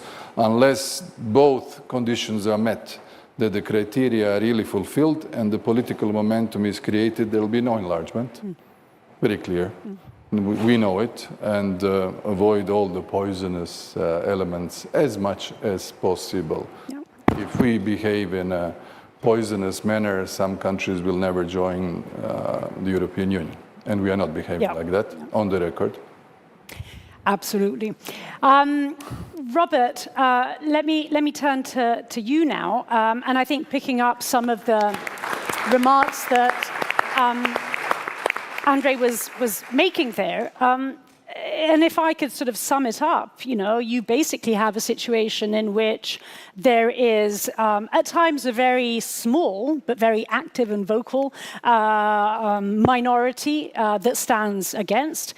And in general, there is a very large majority that is in favor. But that large majority at times, and this is me adding to this, is at times relatively silent. I mean, at times, indeed, enlargement is not as much as a priority as we would like it to be. So the question really to me is not so much what is it that can be done to persuade that very small and vocal minority, but what is it that can be done to make that majority in favor actually make that majority less of an abstract majority and more of an active majority? So what is it that you think member states, including your own, could do? Okay, first, a big hello from myself as well to all the guests and the public. Many things have already been said. And what Andrei was explaining is how things work behind the scene at the European level. But I believe you're quite right when you say that majority of member states are, I would call them more or less not interested or neutral. not interested because it's a nuisance to them to deal with it. Right. So that having been said, there is only one path forward. For the candidates, being as proactive as possible, taking both Miloikos and Edi's stance, saying, okay, this is something that we need to do because it's good for our country, it's good for the institution building, it's good for economy, it's good for our self-esteem, whatever. And on the other hand, a lot of proactive moves and steps by commissioners, especially by Marta, in order to make the European, first Commission, but then also European Council, realize that we need to implement some changes. And we need to do them before 27, meaning we don't have much time to start implementing those measures. And it seems, at the first glance, it seems rather straightforward. As what Marta was saying, or maybe Andrei, I'm not remember, okay, there is a political decision at the beginning, and there is obviously a political decision at the end of the negotiations, but in between it should be a meritocracy ruling and the technical process. It doesn't work that way right now. But I don't see any real reason why we cannot revert to this. Right. And this is something that will take some convincing, some very hard work by Antonio as well, in order to being possible to implement these decisions. But we've done it in other cases. 26 or 27 minus 1 formula worked in other cases, so it might work in this case as well. So it's doable, but Marta will have to find not just against the wind of poisoners, but also against the wind of ignorance by many others who are not really willing to go into the changes of the decision-making process. But still, it's doable, and Marta is, I know, she really lives for this work. She's doing, and she lives for results as well. So I think the enlargement process is in very good hands. The other good thing is that even though it comes from not so happy circumstances, is that after the Russian aggression on Ukraine, even though in war, they are really implementing all these institutional changes really fast. So they are not giving European Commission any excuse when they ask for speeding up the accession process. And it's going to be real hard to say no to people in war if and when they really fulfill all the conditions. Yeah. And this is the window for the Western Balkans. We spoke about it 2 years ago with Charles Michel here, that the window has been opened. So it's really more or less now or never, because afterward, I really believe in 5 years it's going to be closed again. And there is another major change, and not that we are introducing it here, but we are just pinpointing it right now. In the past, mostly it was all the Western Balkans at once, because there are some big countries that we shall never leave behind. Okay, that was the narrative of the past. I truly believe that the big countries will follow only when they see small countries succeed. Unless we let those who have the merits succeed, the big countries will not change at all. So that's why we decided that for this Montenegro forum... is the biggest country and is changing all the time. That has already been ascertained. That has been cleared already. Who is the biggest? Yeah. How many ethnicities they have? They are huge.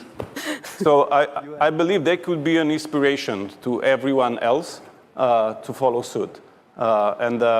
Yeah, I believe they're in good hands, and looking forward for 2 years from now to announce the results. That we are putting pressure on them. Thank you, Robert, for this, and Andrei, because really, the glass for me is not half, it's nearly full, because it is a priority. Perhaps we do not show everything to the outside world, but we are working really much quicker, even if we sometimes cannot move in the Council. Antonio, from the technical part, we are moving, you know, in the last 8 months, we have opened more clusters than in the last 5 years and closed more chapters than in the last 10 years.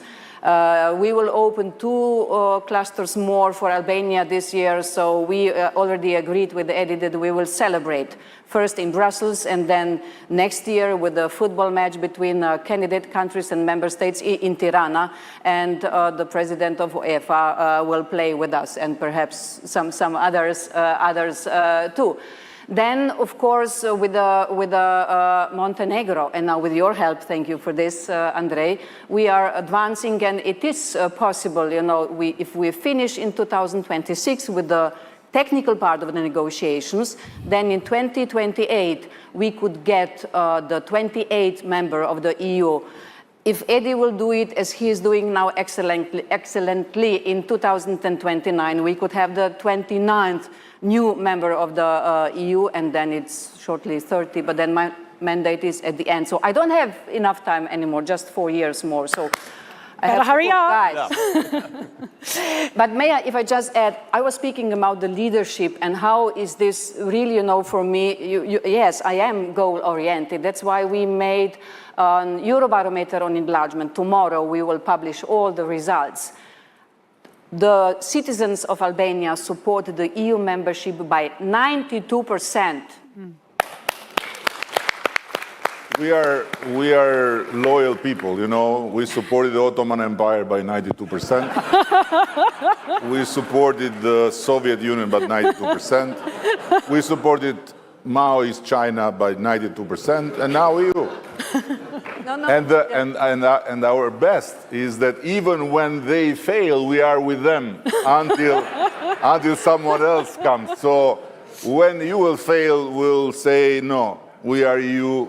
Full stop. Know, Eddie, like the Japanese soldier in the forest. When you told me a few months back that more than 90% are supporting, I thought, gosh, you know, you're going back to the communist times. But now we have the proof, and it is nearly 70% in Montenegro. What I want to say, if people do not believe and the leaders do not speak about how important this is and what it has to be done, you cannot get that much support for the EU membership. And you got it in Croatia, we got it in Slovenia. And from this aspect, really, it's not about the benchmarks. I agree, Antonio, with you and with the clusters and chapters. It is really about the leadership on both sides. But hang on a sec. No, I don't hang on because I am here to speak. You are here to moderate. Yeah, I have to moderate you.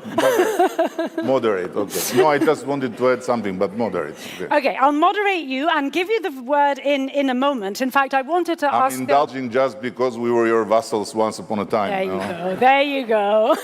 That's why. That's the real reason they chose me. But I wanted to ask Andrei, and in fact you Eddie, because your remarks, although they were not intended to do so, but they sparked a thought in my head, and that thought in my head is that as we meet here in Bled, others are meeting in China. And there is a different order, if you like, in the making, right? And there's a love fest going on as we speak between Putin and Xi and Modi and several other mostly rather unsavory characters. And so it's not as if this conversation is happening in a vacuum. I mean, it's not as if we will have forever. That window will be closing, and it risks closing even sooner than 4 years unless we actually do speed up. And so, Andrei, I wanted to kind of perhaps come to you and ask you to reflect and kind of put this discussion within that broader geopolitical context. And also, what is it that can be done in order to send the message to our own populations, be it in member states or be it, Eddie, in candidate countries, in American candidate countries, that actually this is a region that can add to the security of Europe? I fully agree with you that the world that we were living in a couple of years ago has so rapidly changed, and I would say irretrievably changed. This is the key new element when you look at the NATO Hague Summit decision commitment to 5% by 2035. Would have been unthought of a couple of years ago because everything was settled. We were sort of gliding towards the welfare state, and then there was a wake-up call in 2013-14, and then 2022 with Putin basically showing his cards and even showing them again after Alaska and after Washington. I think we need to be realistic. The attacks are going on Ukraine, and nothing has moved an inch towards some sort of concept of pursuing peace, so as to be very precise. The new alliances which are being forged by the biggest, largest, most numerous and economically very influential powers, not to mention nuclear powers, is critically important for the West. I mean, we are still in the phase after the United States presidential elections, in the phase of consolidating the transatlantic relationship, which is bumpy. Bumpy in security, bumpy in defense, bumpy in terms of multilateralism, bumpy in terms of respecting the international law, and bumpy in terms of trade relations, especially with the tariffs that are on the agenda. So the West, since we are all the West, needs a consolidation.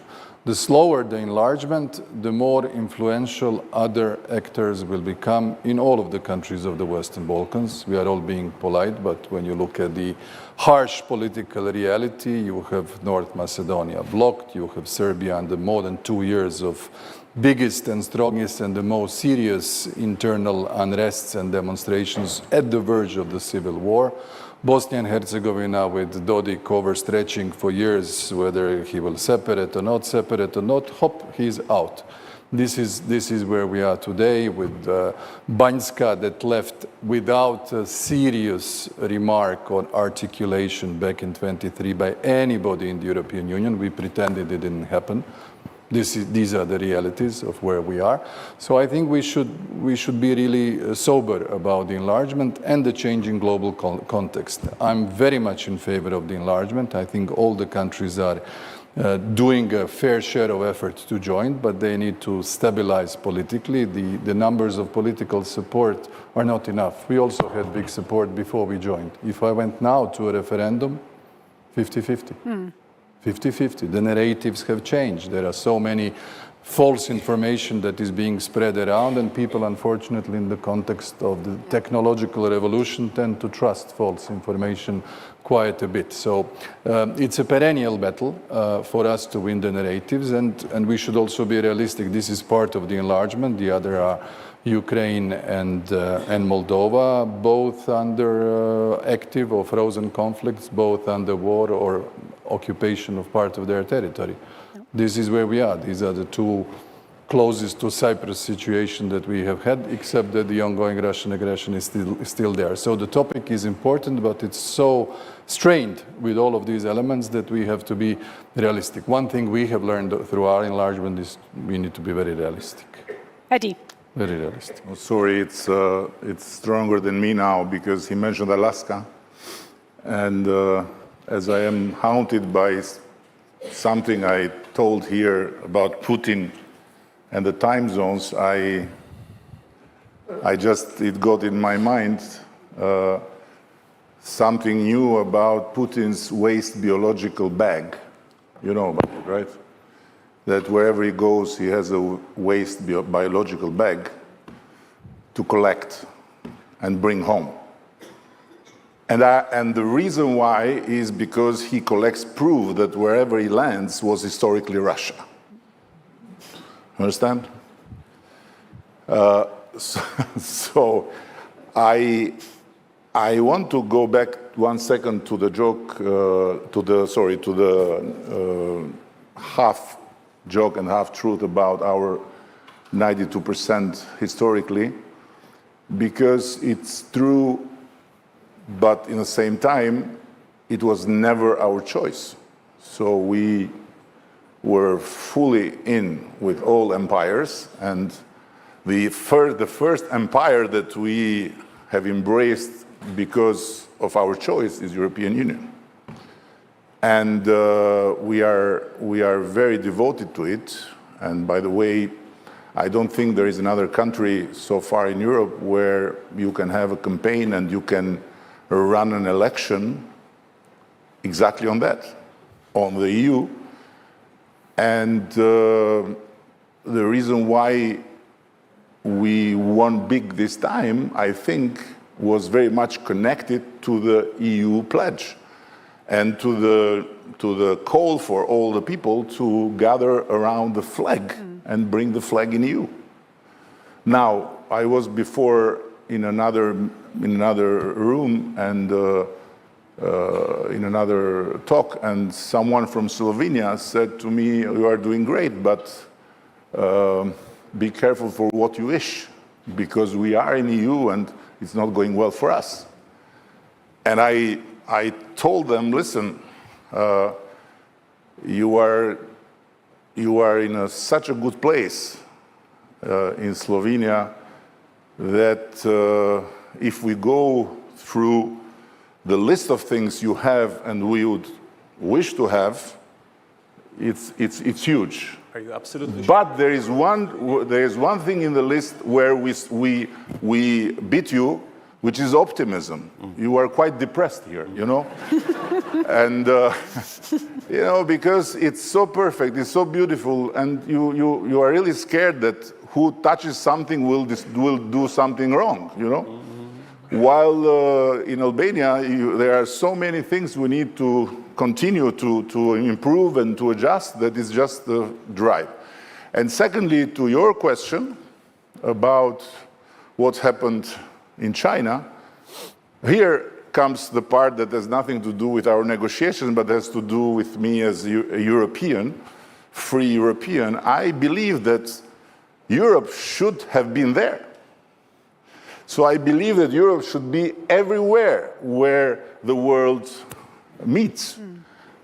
And Europe should give up on Europe. It's not just Europe, it was the whole collective West until a while, since a change happened in America, but should give up on trying to impose to the others its own way of living.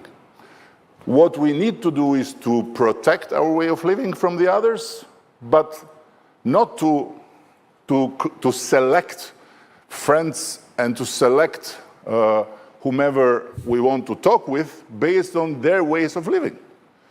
So it's because yes, and by the way, I represent a country that fully stands with Ukraine, and the only country, I believe, in Europe that since the fall of the Berlin Wall never had a visit to Russia or never had a guest from Russia. So nobody can say that I have any kind of confusion in my mind, but I believe that Europe should not wait from the other side of the ocean what's next with the peace plan. Europe is first and foremost peace, is culture of peace, is peace and culture. So, of course, we have to defend ourselves. Of course, we have to improve our defense. Of course, we should not rely on others. But how comes that we don't have yet a plan? And what we wait? You know, we wait for what? For the next move. So, Viktor Orban, you know, is a very controversial figure, good friend. I appreciate a lot Antonio. I appreciate a lot Victor. I appreciate a lot this gentleman here. And I don't base my appreciation on how much I agree or don't agree with someone, but how deep the conversation goes. And when he mentioned ceasefire some time ago, he was treated like a pest. He was treated like you know, like the waste biological bag, you know? And when suddenly someone else on the other side of the ocean mentions ceasefire, suddenly Europe discovers that there is also ceasefire. But it's too late. It's too late. Nobody is going to fall for it. Now what we are waiting? We are waiting that someone else finds something else, and then we find ourselves in front of a fait accompli, and we become isolated even more from others. And to conclude, a very dear friend of all of us, I believe, from another country out of Europe, in the Middle East, asked me, have you counted how many friends you had before the war and how many you have since the war? And this is the question that we have to make, because we don't have any reason to not be proactive with all the forces that are out there and to not have our own, like Antonio said, very rightly so, our own deals, our own communication. And when it comes to the enlargement, it's not, it's not really, what enlargement it is to get Montenegro in. Even if Albania gets Montenegro in, it's not enlarged. It's practically from very small to too small. So what enlargement is to get Albania in? What enlargement? Enlargement. What enlargement? We both are like, I don't know. Powerhouses. So... get on with it. So is the but message. But if EU enlarges with us, it gets stronger. It gets more compact. Why? Because it doesn't leave a part of the body open for viruses, for microbes, for assaults, for infections, and so on. Exactly. And this is the point. So if tomorrow things go in a different direction, this will be a wound open in the middle of Europe. While if we are in, we are simply, closing a space where from a very little space it can become a big problem. And we are the only reality in the history of geography, I believe, that I'm talking wrong like an Italian. I have like to an prove Italian. you wrong, see? So we are the only reality in the history of geography to have two borders. I mean, the European Union has two borders. One outside border, like everyone else, and one inside border. And within the inside border is me and him, Now, what enlargement? Close this, get rid of this inside border. Single market, we entering in a single market will be China or Japan threatening Europe. Bring us in. Thank you, Eddie. And we bring some fun. We bring some fun, some optimism, some youth, some desire for life. Okay, we got it. Happy marriage, Prime Minister. I'm on a mission here to prove that you are wrong, not in what you just said, but in the fact that I'm an Italian moderator in your Balkan panel. I'm on a mission to prove you wrong, right? And so, prove me wrong. As in, not on what you just said, but on the fact that we have to end on time.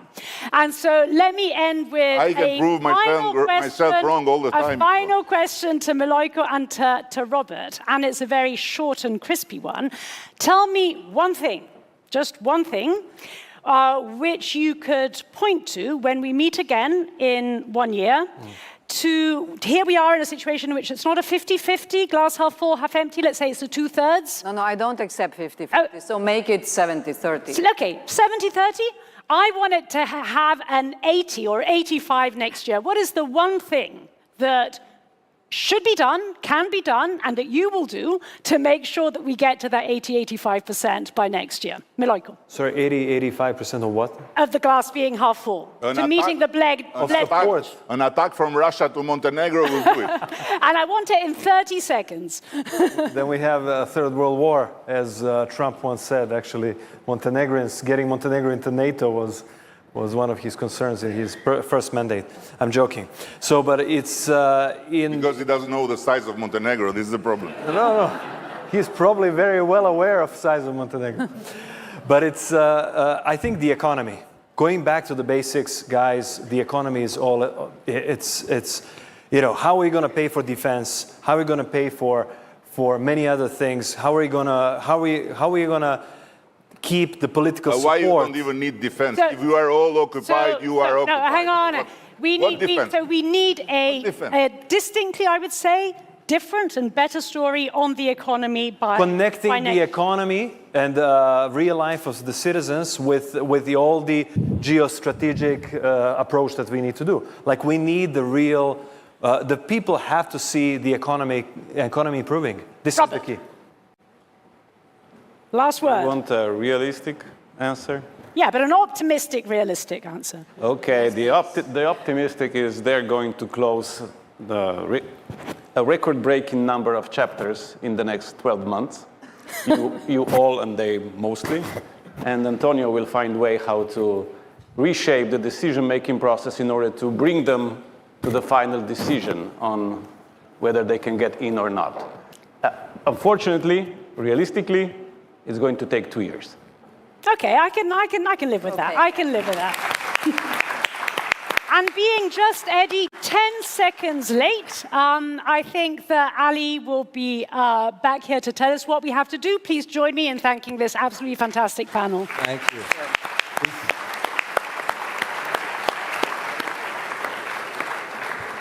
You see how much he misses me. Look.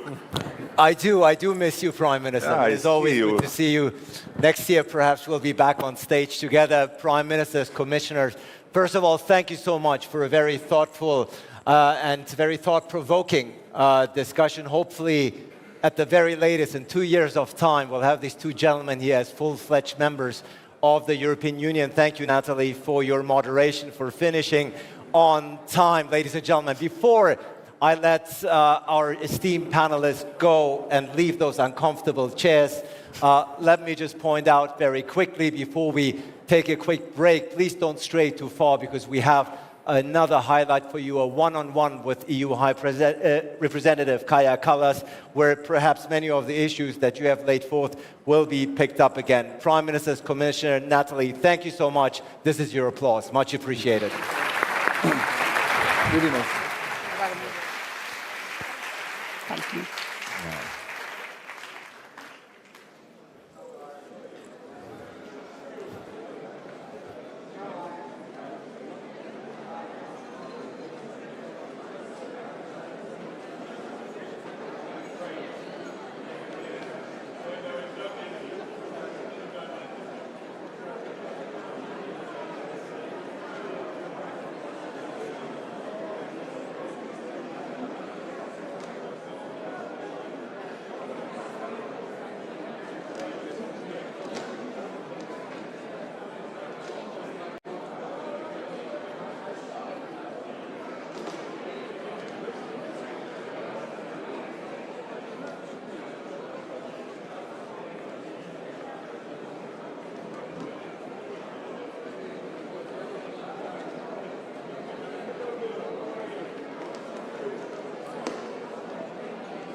Ladies and gentlemen, the moderator of the panel, Mr. Ali Aslan. Welcome back, everyone. Please take your seats. We are here once again at the 20th anniversary of the Bled Strategic Forum. And I think I speak for all here when I say this has been a very powerful, very moving, very thought-provoking opening of the 20th anniversary of the Bled Strategic Forum. And we're going to continue in style. Very, very delighted to welcome to the stage a woman who is very much at the forefront of shaping EU foreign policy. Delighted to have her with us here at Bled today. Ladies and gentlemen, the EU High Representative and Vice President of the European Commission, Kaja Kallas, ladies and gentlemen.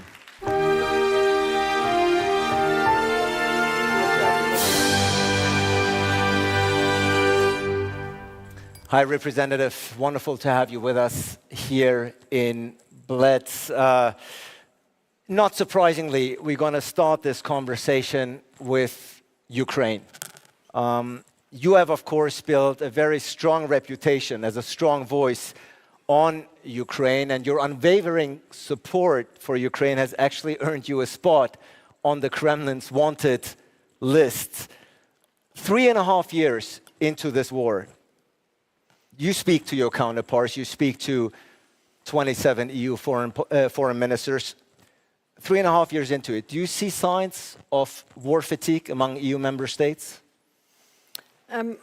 Of course, I see signs of war fatigue amongst our public, and this is very, very understandable.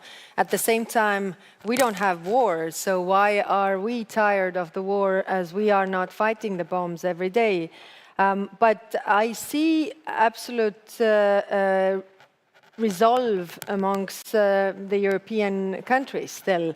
Also European leaders being together with President Zelensky in the White House and really delivering the messages, reading Putin and his actions the way they're presented. So even if we are over 3 years into this war, then our unity still stands. Yeah, you were just attending a meeting of EU foreign ministers in Copenhagen, and you're saying the resounding feedback that you're getting is we are still very firmly behind Ukraine 3.5 years into this war. No, this is true, and this is reflected by our actions as well. I mean, we are working on the 19th package of sanctions regarding what more can we do to pressure Russia, because everybody understands that this is the only thing that Putin really takes seriously. Why he wanted to have this meeting in Alaska was to really postpone the sanctions threat that was coming from United States.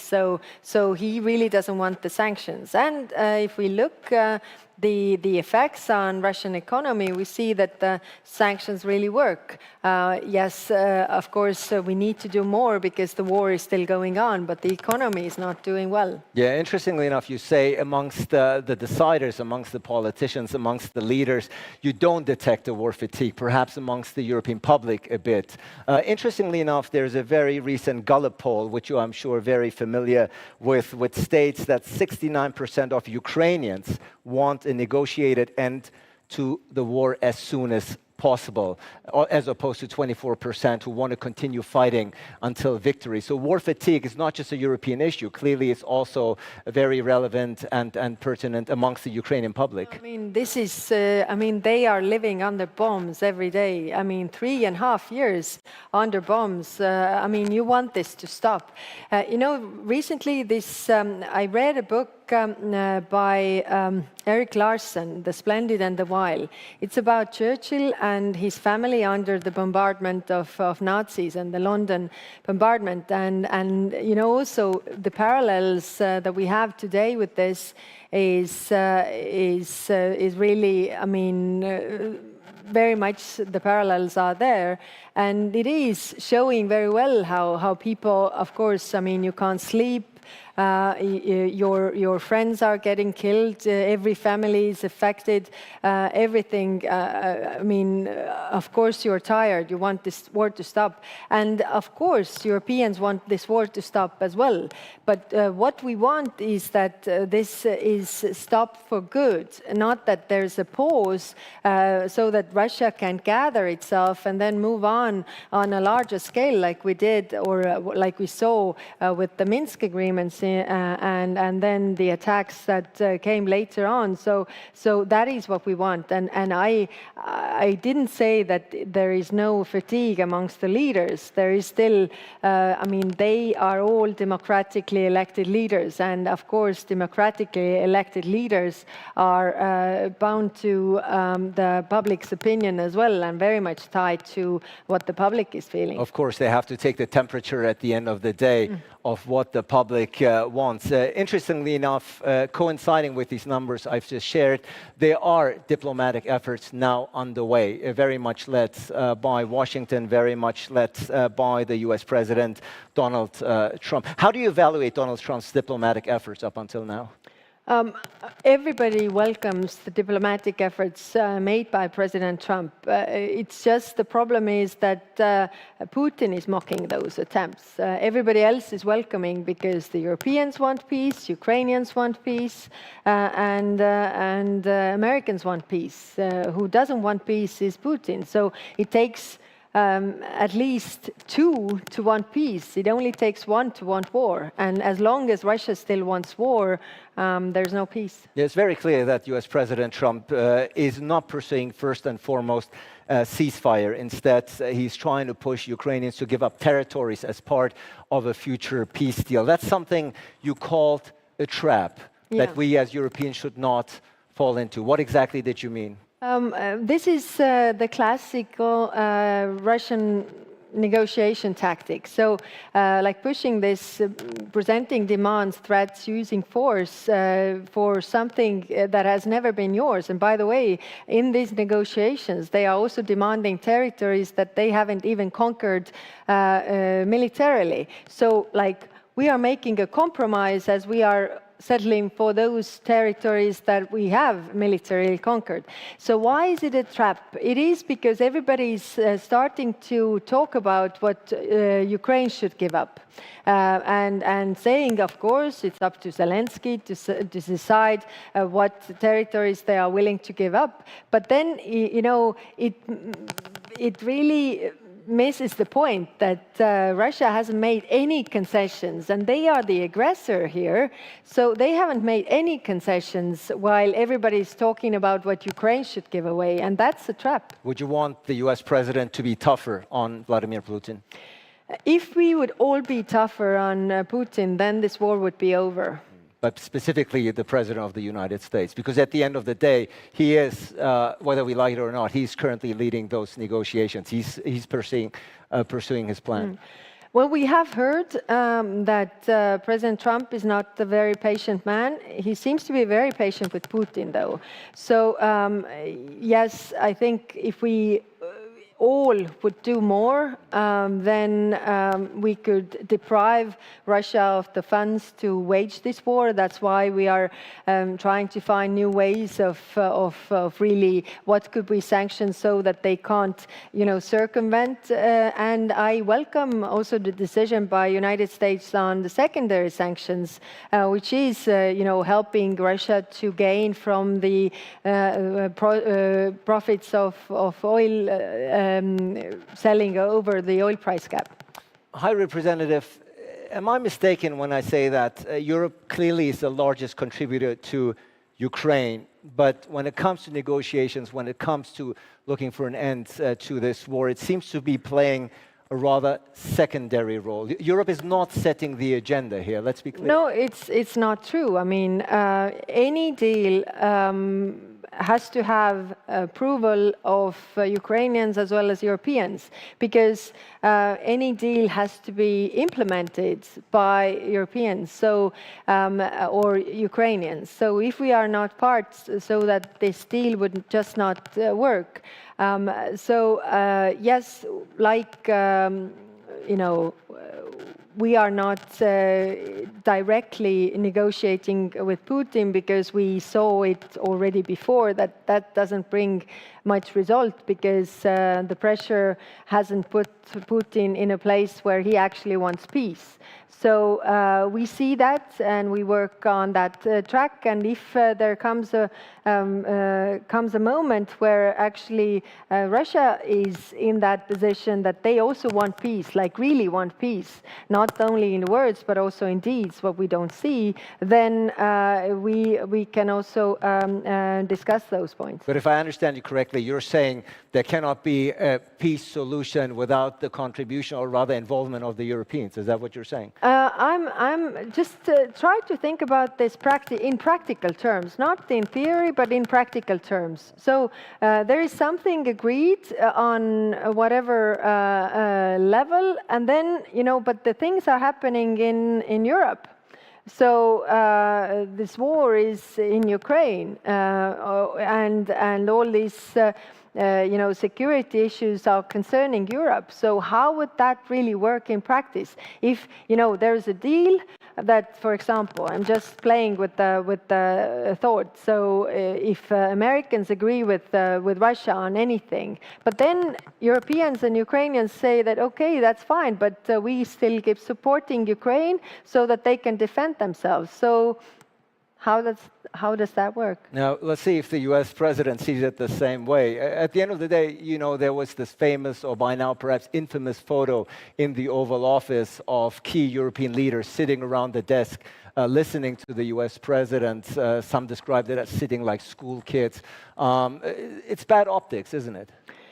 Well, yes, we are living in times of optics, aren't we? But I think what is important is that those leaders also or President Trump has an ear for those leaders. And if he has an ear for those leaders, they can also, deliver all these messages. What they did also in Washington. So even if the pictures look like this, I think the outcome was very clear. Yeah, you have called repeatedly for robust and credible security guarantees, of course, for Ukrainians. Interestingly enough, Commissioner Ursula von der Leyen says the EU has a very precise plan to send troops post-conflict to Ukraine with the backing of the United States. When we talk about European Union, then we have to separate two things. One is the member states that are really deciding who sends troops. Member states, it's not the European Union competence. Everybody agrees or decides on their troops. But the European level issue, what we can bring to the security guarantees is that we have a military mission training now over 80,000 Ukrainian soldiers. And as we have said, the strongest security guarantee is a strong Ukrainian army. Second, we have a civilian mission, which is helping the police and border guard and all of this. We can expand those mandates so that they can help Ukraine more. And the third is the support to Ukraine defense industry. So these are the European Union level issues, what we can bring to the security guarantees and what we have also emphasized. But when it comes to troops, then all the member states are deciding themselves. And of course, these discussions are ongoing in the coalition of the willing. Yeah, there seems to be positive signs coming from Washington that the US will be involved in some form of security guarantees, but the US president is known to have changed the stance once or twice. That's true, but this is the room where we operate. So we hope that this stays, and the discussions are actually very practical. What does that really mean? What the Americans are saying, that Europeans should have a lion's share of the security guarantees. So it is a bit chicken and egg issue when we have the discussions. For example, on Friday we had with defense ministers of Europe, and some are saying that we are only coming if there is American backstop, but the Americans are saying that we are coming if you are providing the main. So we have to get everything ready on the decision making level so that we are ready if those security guarantees are really needed. But I want to emphasize that we are not there because Putin clearly does not want peace. Yeah, and speaking of Putin, there was talks that there may be direct talks between President Zelensky and President Putin with attendance of the US president. Those talks seem to be off now for the time being. Rather unlikely, isn't it? Well, President Zelensky agreed to this already like seven or more months ago, but since then Putin is just playing games. So he's definitely just mocking the peace efforts. And that's why we don't also see practically any signs that they are preparing for peace. Rather the opposite. They are preparing for more war. We have winter coming. We see that they are preparing attacks on civilian infrastructure, energy infrastructure, to cause as much pain as possible. And that's why we need to prepare as well. You've already mentioned that Europe is preparing for its 19th sanctions package, but of course it must be approved unanimously by EU countries. Hungary might be proving a stumbling block as it has in previous years. And you've also talked in Copenhagen about granting Ukraine billions of euros of aid from frozen Russian assets, also something that the Hungarians are not looking warmly upon. How are you going to break the Hungarian blockade here?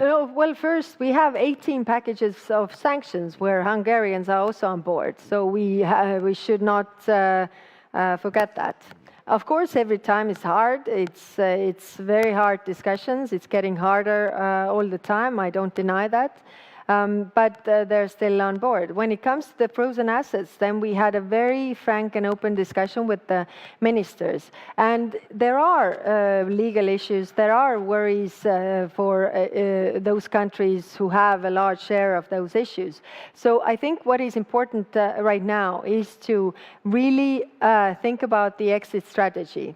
Because again, if there is any kind of peace agreement in place, then we can't possibly imagine, and we have a European Council decision saying that those assets cannot be returned unless Russia pays compensation for the damages. So we need to work on the day after and the exit strategy, because we can't possibly imagine that all these damages that Russia is causing by bombing Ukraine will be paid by our taxpayers. It should be Russia who pays.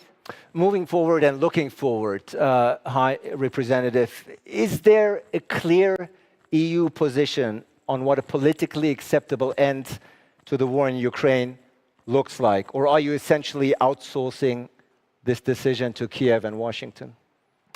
Well, Kiev is under attack. Europe is not, so it is up to them to say. And otherwise, we would be also in this position where we are actually talking for Ukraine.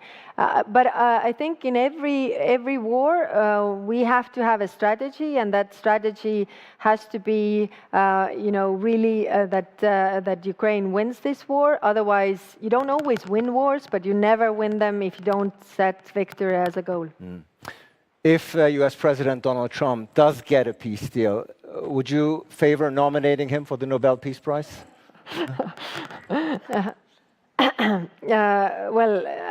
Fortunately, I'm not the one who is making those applications. So.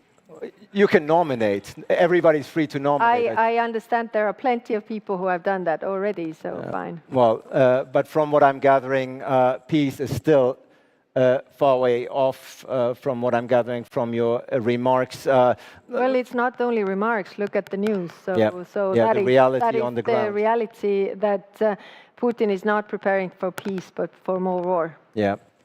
Let's turn towards the Middle East, if we may, where the humanitarian situation in Gaza continues to deteriorate. By the way, we're going to have a very high-level panel on Ukraine later on, right after this, that takes a deep dive. But the EU was very quick, and you've pointed it out also here on stage. The EU was very quick and unified in condemning Russia's invasion of Ukraine. But there's some critics who say that the EU has not demonstrated the same unity or clarity in Gaza and accuses the EU of double standards. Is that an accusation? Is that a criticism that you perceive to be fair? Well, this is true that we haven't been united on the Middle East and on Gaza. This is, huge frustration that we have not been able. And why? Because we have 27 member states, and when it's regarding Ukraine, we have a common position, whereas regarding what is happening in the Middle East, we have countries, different reasons, some historical reasons, some other reasons, and I'm pushing all the time very hard, because I also feel that it's credibility of the European Union, that it's at stake, that we have to be unified in this response. But what I don't agree is that we haven't been active. I think if you look globally, we are the most active on that file. We are constantly pressuring Israel. We are the biggest givers of humanitarian aid. We are the biggest supporters of Palestinian Authority. 1.6 billion euros we are giving to Palestinian Authority from 2025 to 27, so next 2 years. We are the ones keeping the two-state solution alive, and many member states are doing very good work on this. So there are positions where we are unified. First, immediate ceasefire and release of all hostages. Second, humanitarian aid must not be politicized, has to reach people. That's why we have worked on the humanitarian aid, understanding how many trucks could go in and how many border crossings open. And it is true that there is improvement, but I also agree that it's not enough.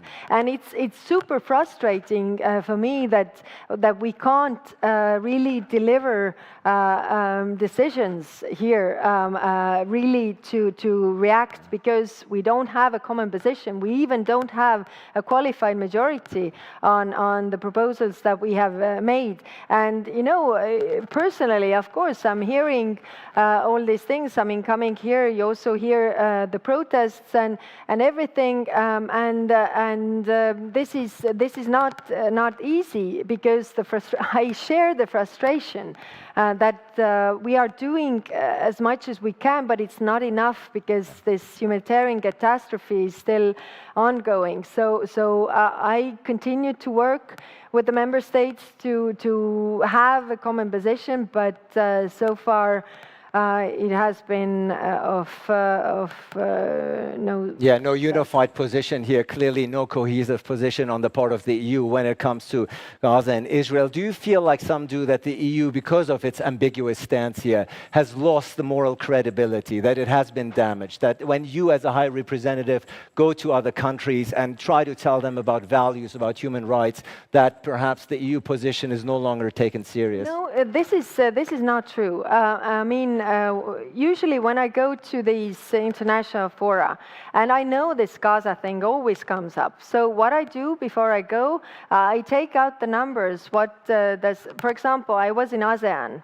So going to ASEAN, you know, all the ASEAN members and very big countries in terms of population, some richer, some less rich, but a lot of people at least there. So I know that this accusation comes. Yeah. So what I do, I take the numbers of the humanitarian aid, of the support for Palestinian Authority, and then compare them. And for example, when I say that humanitarian aid, we have been given over 500 million euros, 1.6 billion to Palestinian Authority to keep the Palestinian state alive and two-state solution, and ASEAN at the same time 40 million for the whole of ASEAN. So I always say this, that if you accuse us of double standards, you should also put your money where your mouth is, because we are really, really trying. And I'm not using this as an excuse. I'm not saying that we shouldn't do more. Yes, we should, because the situation is catastrophic.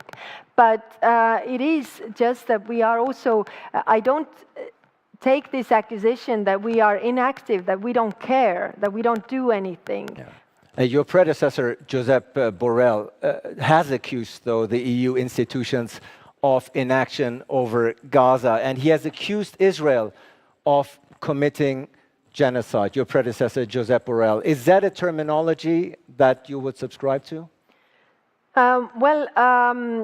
You know, over the summer, and actually quite long time, to improve the situation on the ground. That was the agreement with the foreign ministers, where everybody agrees that we have to help the people on the ground with humanitarian aid, so that there wouldn't be famine, so that people would get help and everything.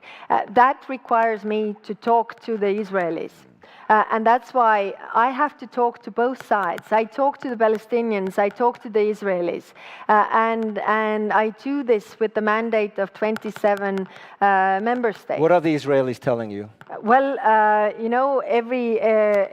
with the humanitarian understanding, we reached a point where, compared to some months ago, there is more trucks getting in. There are more border crossings open than before. They have repaired the electricity and water pipelines. But there seems to be no visible improvement on the ground. Yes, really. yes, it is not enough. That I'm telling you, it's not enough. But we have still achieved something. I agree, it's not enough, but it's something. So without really talking to them all the time, without pressuring. For example, the international NGOs, I mean, they wanted to have, this 9 of September, basically, all those kicked out. So we managed to call this off. And with the Israeli government, it's extremely, extremely difficult. And my frustration comes also from the fact that we are not successful enough. But are we then more successful if we don't talk to them, considering that Israelis' relation with the American administration is totally different, and Americans have the leverage over what Israel does or doesn't, more than us. So we try to help on the humanitarian track. Yeah, and I agree with you, it's not enough. Yeah, and you certainly pointed out that there is a lack of cohesion when it comes to the position, European position in Gaza. You made that very clear. A group of 8 EU countries, led by France and including our host country here today, Slovenia, of course, have said that they will formally recognize a Palestinian state at the upcoming UN General Assembly this month. What do you make? What do you think of the current momentum to recognize Palestine? Are you in favor of that? It is up to the member states to decide. It's their decision, because the European Union is not recognizing anybody. The U.S. High Representative support that. But my question is, that doesn't mean, that doesn't matter really what I think or don't think, because it doesn't You're the change. EU High Representative. But that's why I'm representing 27. also those who don't recognize Palestine. And that is the difficulty of my position here. So what I'm just, again, keeping in mind, will it stop the killing? Probably not, but it will keep the two-state solution alive. Again, Europe is the stronger supporter, and everybody is on board for the two-state solution. So in order to have two states, you need to have a Palestinian state that is stronger and equal to have this level. Just two quick questions before we move on.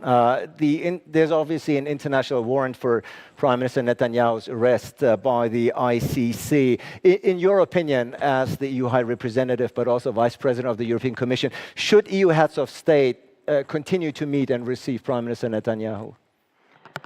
Yeah, again, it's up to them to decide, but they should keep to their international arrangements and agreements that they are subject to. So if international law is it like it is, so that gives you the question, the answer. Yeah, but certainly your frustration that you have shared with us very transparently is very felt. You've mentioned that Israel, of course, has a very different relationship with the United States, and that brings me in the remaining time also to transatlantic ties, US-EU ties, very important, of course. How would you currently characterize the current state of EU-US relations under Donald Trump? The EU has agreed, obviously, to 15% tariffs on EU exports to the US, a deal that some critics have said give the impression of weakness and submission to Donald Trump. What do you make of this? Well, United States is still our greatest ally in terms of, and also biggest trading partner. We have been very clear that we think that the trade wars, nobody benefits from the trade wars, really. We didn't want this, like all the rest of the Europe, not European, but also globally, the countries don't want the trade wars. I think eventually clients, customers, people will end up paying more. Which is not good. So definitely, our relationship with the Americans is in change because of the new administration. But we are still very strong allies. Have we always seen eye to eye in everything before? That's also not true. So what is important that we still stand for our interest as well. And Europe, of course, in this context, still very much heavily depends on NATO and the US for hard security, of course. So that's a almost indispensable relationship for the time being, at least until the EU actually figures out how to put the terminology of strategic autonomy into reality. Working on that. If you think about all the initiatives and really the boost and the additional funds that come into also boosting European defense industry so that we would be more independent. And there's a lot of work done. And by the way, again, the book that I referred previously, what was interesting was also how the Brits were building up or boosting their airplane industry during this time when they were bombing. So there was Lord Beaverbrook, who was Minister of Airplane Production. And really, and I was reading this and thinking that, if they managed to do that during, being under bombardment and everything, and as Ukrainians are managing to do this, drone production and everything under bombardment, then we can also do it on the European level. So even in this book, there was a description how the Germans were really surprised that they should surrender now. How come they still have airplanes and they should surrender? They didn't. I think, again, the parallel is when it comes to Ukraine is that, Russians are also quite surprised that they should already surrender, but they are not. We are, of course, in Slovenia here today. The very first panel of the day focused on the Western Balkans and EU enlargement. Specifically, High Representative, you wrote yourself, quote, "The Western Balkans is of strategic importance to the EU. Enlargement to this region is our most significant geopolitical project, and it is also a personal priority for me." Yes. you feel strongly about it, about EU very enlargement. Strongly, and I must say also that Commissioner Marta Koss is doing a great job, is really dedicated, and I think we are a good team in this, and I really do believe that with this hard work we can show results in this 5 years that we are in office, that we can move with the enlargement so that that actually, you know, we put also the enlargement in action. Yeah, the preceding panel here spoke about the possibility perhaps that within the next couple of years, Montenegro and Albania becoming full-fledged EU members. Is that something you would support? Yes, I mean, they are quite far, and as it is a merit-based process, then we really need to move on. And also, all the worries that we have on the European side, I always try to bring the examples that actually it's also in our interest that the Western Balkans are with us, but also in terms of prosperity. I bring this example. When Estonia, 4 years before we joined the European Union, our GDP per capita was 36% of the European average. When we joined, then it was 48% of the European average, and now it is close to 90% of the European average, which means that, you know, the tide lifts all the boats, and together actually we are much stronger. We need to work on that internal market because that is also giving us economic power that raises our geopolitical influence. Yeah, we're almost out of time, but I do want to get in the EU relations with the Global South, for lack of a better term. When we talk about the Global South, obviously we're talking about 3.5 billion people, that's 45% of the global population and 30% of the world economy. We just had a very momentous, very interesting meeting in China, where China came together with India, saying we're no longer rivals, we're partners. Vladimir Putin, of course, was there. Lukashenko from Belarus was there. The party that wasn't there was Europe and the Western world. Aren't we invited? Well, not to that party, but we are invited to a lot of other parties, including with those partners. Well, that's a pretty important party. But no, it is. I mean, for example, India, is also looking for way to diversify its trade portfolio. We have like 73 countries that really we are working with having trade agreements. Because what this trade war globally brought about was that everybody were looking for, partners to diversify. And we are the credible and reliable partner for most of the countries. We might be boring, we might be, it takes time when we take decisions, but when we take those decisions, we are not running European Union by executive orders, which means that those decisions stay in place, and we are a reliable partner. The reason why I ask this, of course, and that's my last question before we wrap it up here, is because those very important, very powerful nations are creating facts there in China. They're coming together. They're building alliances without a Western presence. The Europe's role and influence in a multipolar world. But again, we are also building alliances, and we are there, in different fora. And I've said to the foreign ministers as well, European foreign ministers, that we need to be in all those big fora where actually we need to combat also the narratives that are against European Union. But we so often do not speak with a unified voice internationally. You said it yourself.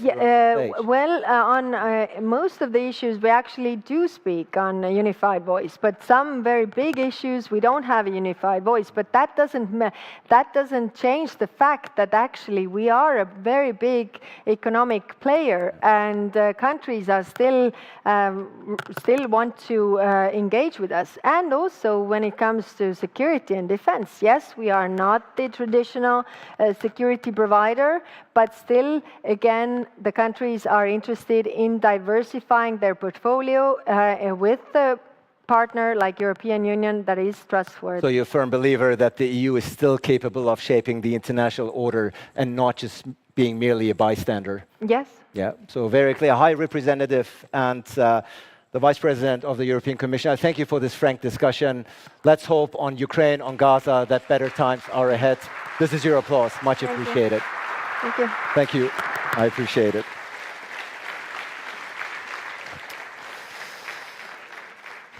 Well, ladies and gentlemen, after this very frank and wide-ranging discussion we've had, which unsurprisingly focused a lot on events in Ukraine, I think it's only fitting and time that we're going to take a deep dive here on the issue of Ukraine. A lot of developments are taking place. It's a high-level panel, which I'm very much looking forward to. It's titled A Long Road to Peace. Ladies and gentlemen, as you can see, the seats are already being set up, what is promising to be a very important, very, very timely subject matter.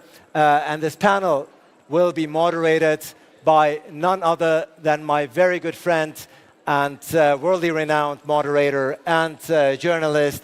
Ladies and gentlemen, please welcome Nick Gowan.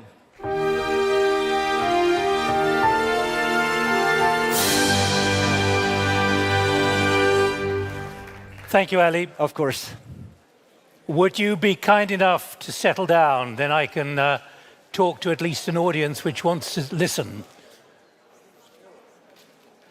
Thank you, Ali, and thank you, High Representative. But already, she and Ali have made a very clear declaration that on Ukraine, the High Representative said, we are not there when it comes to the issue in this session of a long road to peace. Is there even a road which we can see at the moment? She said Russia is not even ready, So I would put to you that we're now facing a big challenge, that there's talk of some kind of peace, but actually whatever vehicle is sitting in the garage, a prototype for peace, there isn't even a door, there isn't even a key to open the door at the moment, and that's what we want to try and define in these in the next hour before 5:30. So let me invite, we have 7 guests, all of whom have deep experience in Russia and also in Ukraine and also more broadly as well on issues. I would put to you that there is one thing in war theory about you only really get peace, as we've seen with the Dayton Agreement in 1995 here. You only get peace when there's weariness among all the parties. And at the moment, I'd put to you, that is not the case. Let me now invite up the 7 guests.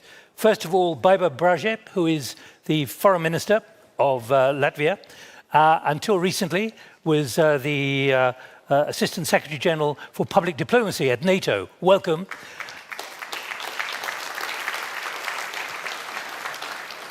And also a former ambassador to the United Kingdom. She remembers Brexit, but we're not talking about that. Secondly, Alexander Mishenko, welcome. He is the Deputy Minister of Foreign Affairs of Ukraine. And the reason why Alexander is coming up here now is because of the... Nice to see you. Is because of the challenge that he set out to me and his office set out to me before he left Kyiv. He said, what factors are holding back our collective efforts? This question, he says, requires frank discussion. And that's what we want to do for the next hour. Thirdly, Zeki Gumrukcu, who is the Turkish Deputy Foreign Minister, welcome. We want to find out from Turkey what kind of level of negotiation, what kind of level of contact is already underway. Is there any kind of framework for peace? Radmila Shekhinadze, welcome. Ex-Defense Minister of North Macedonia, but is now Deputy Secretary General of NATO. Welcome. Important here is that both the Deputy Secretary General and the Foreign Minister of Latvia were in Copenhagen last Friday. So that's insight as well to build on what the High Representative was talking about this big meeting which was taking place there.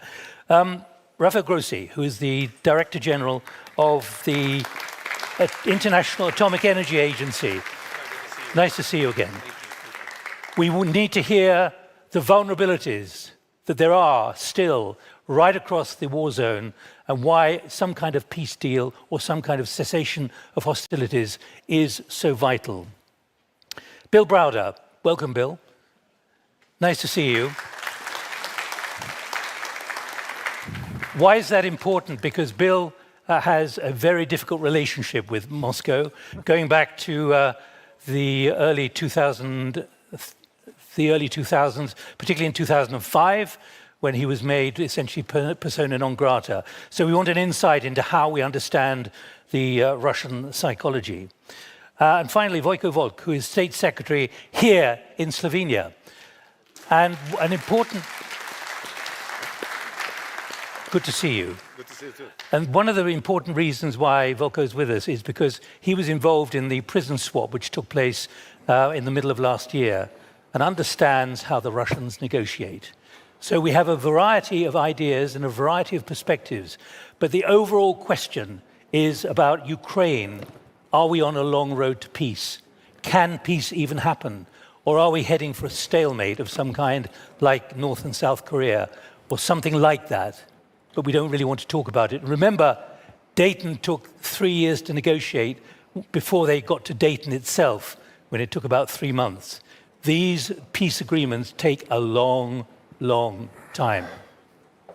I'm going to be sitting here, but the reason I'm sitting here and with a swing chair is I want to bring others of you among the audience into the discussion after about half an hour. So think of what you want to raise based on what you hear from the platform. There are 4 microphones in the room. We've got to handle this pretty decisively to move the microphone around quite quickly. But please think of what you want to talk about, because we need your input as well. So welcome all 7 of you. Foreign Minister, first of all, let me come to you. What is your very clear impression about whether peace is even on the table? We heard from the High Representative what she said, and I'll repeat it again. We are not there or anywhere close to it. The peace has never been off the table for the very reason that everybody wants peace, except Russia. So it's actually about really making sure that we have the transatlantic unity, that we continue pressure on Russia, and we continue support to Ukraine's self-defense, and invest in ourselves, in our own security and defense, because Russia has been recognized as a long-term threat to Euro-Atlantic security and every country's security. But are we using the word peace too liberally on the assumption that somehow it will happen? Russia, I mean, when we look at Russia, because that is the problem. It's not Ukraine that is the problem. Russia is our problem and will remain our problem, because the indicators that we see in Russia, whether that's politics, economy, military, religion, private sector, media, and so on and so forth, is very much oriented towards war. There's nothing else that we are seeing. And for that purpose, and analyzing from that angle, quite clearly, Russia is and will remain the threat. So until that situation is changed, there will be some difficulties getting to peace. But saying that peace is off the table, no, I'm not saying that. And as we have seen from the past, things change. Alexander, let me come to you as Deputy Minister of Foreign Affairs for Ukraine, and that challenge that you laid down and your office laid down very clearly. We need a frank discussion about all of this. What factors are holding back our collective action and efforts? You know, my last position, I was ambassador in Latvia and spent 1 year of war in Latvia. And I remember in the beginning of war, great politician at that time, president of Latvia, Egil Levis, said that Putin, through this brutal aggression, shocked all of us. And now time of all of us shocked Putin by unity. The main points of peace, of way to peace, is unity all of us. If we will demonstrate unity to support Ukraine and to demolish this dictatorship regime of Putin, we will bring and press Putin for peace. Without it, for Putin, it's not necessary any peace, any negotiation. It's normal life for Putin, war. In war, it's a good condition for him. But what is the frank discussion? Frank discussion, why we, through 3.5 years, taking account, combine our potential, we cannot defeat Putin yet. It totally, European Union, Ukrainian army, USA, totally we're over that Putin regime has possibility. But from my point of view, we have all of our partners support us, but speed of these supporters and readiness of supporters is different. And Putin use it and try to undermine us. For example, Latvia, before Putin attacks Ukraine, gave us Stinger. I know that the Stinger, it was For us, it's very important in first day of war, when the sabotage group tried to capture Gostomel airport close to Kyiv, and after that to capture Kyiv. It was planned for Kyiv. Only 75 Stingers. Getting from Latvia, we save our capital. If we will give Ukraine what we have now, a possibility, not considering that we have limited plan. For example, each country has their own plan of defense, and they preparing for aggression and take it, carry out, not give Ukraine because it's limited through their plan. But question is, what is the battle line in Ukraine? Is it Ukrainian front or front of whole European community? But let me keep pressing you. What is missing? What is the frankness which is missing at the moment, which you want to highlight? I want to spread information that if we will gather it all of our possibility, all of our efforts, and focus it for defeating Putin in the field of battle, we will win. Right, let me go to Turkey, because we need a reality check. There is a process which is underway intermittently in your country, contacts at least. Give us an update on how that is going and what you take away about whether there is any willingness to talk in language which could lead to peace when it comes to exchanges of prisoners and other things which are being negotiated in that process. What is the mood in the contacts there? Yeah. Of course, when we speak about Istanbul talks, there are two distinct processes. The first one was back in March 2022, right after the start of the war. And then, of course, recently, within the last 4 months or so. I'm going to speak more about the recent ones.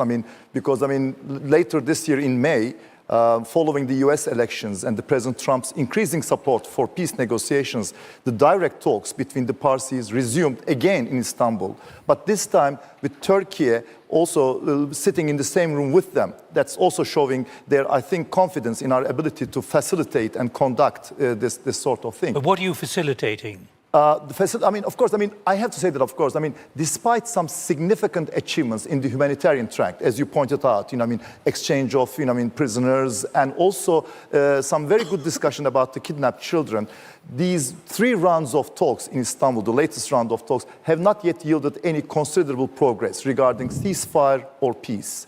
Ukraine rightly, of course, insisted on having a ceasefire first to allow room for real, healthy, meaningful negotiations, whereas Russia claimed that, it is possible, it's even necessary to first agree on the basic parameters of a peace agreement before any ceasefire. So there is this gap, irrespective of the substance of the talks, about how to proceed about that. But I think, given that this is one of the most complicated and violent conflicts of the 21st century, hoping to end this in just a few rounds of discussion, I think would have been quite naive. And I have to say that in all these 3 rounds of talks, increasingly lengthy consultations took place between the heads of delegations. And I think in a way that not only forged good rapport between the chief negotiators, but that also helped us build slowly a pratique, a culture, and a sort of a framework of negotiation. So you are producing a framework which could be adapted, which could be built upon, you think? I believe so. I'm still cautiously optimistic about that, and particularly because with this new momentum created by the Alaska talks between President Trump and Putin, and the ensuing meetings between Ukraine, US, and Europeans, including Turkey, I think we have to keep pressing on to maintain these direct talks and steer them in the right direction, which will hopefully produce something of a peace framework, which will not only bring fair and lasting peace to Ukraine, but also contribute to European security. But there's no sense of negotiations there at all. It's discussion in a very basic way about humanitarian issues. At this point, it's merely discussions, it's exchanging of positions, and they're still very far apart from each other. But I think that is the start of any process. And I think that's why we have to persevere. I understand the frustration, given the increasing Russian aerial attacks on major Ukrainian cities with unacceptable, intolerable collateral damage.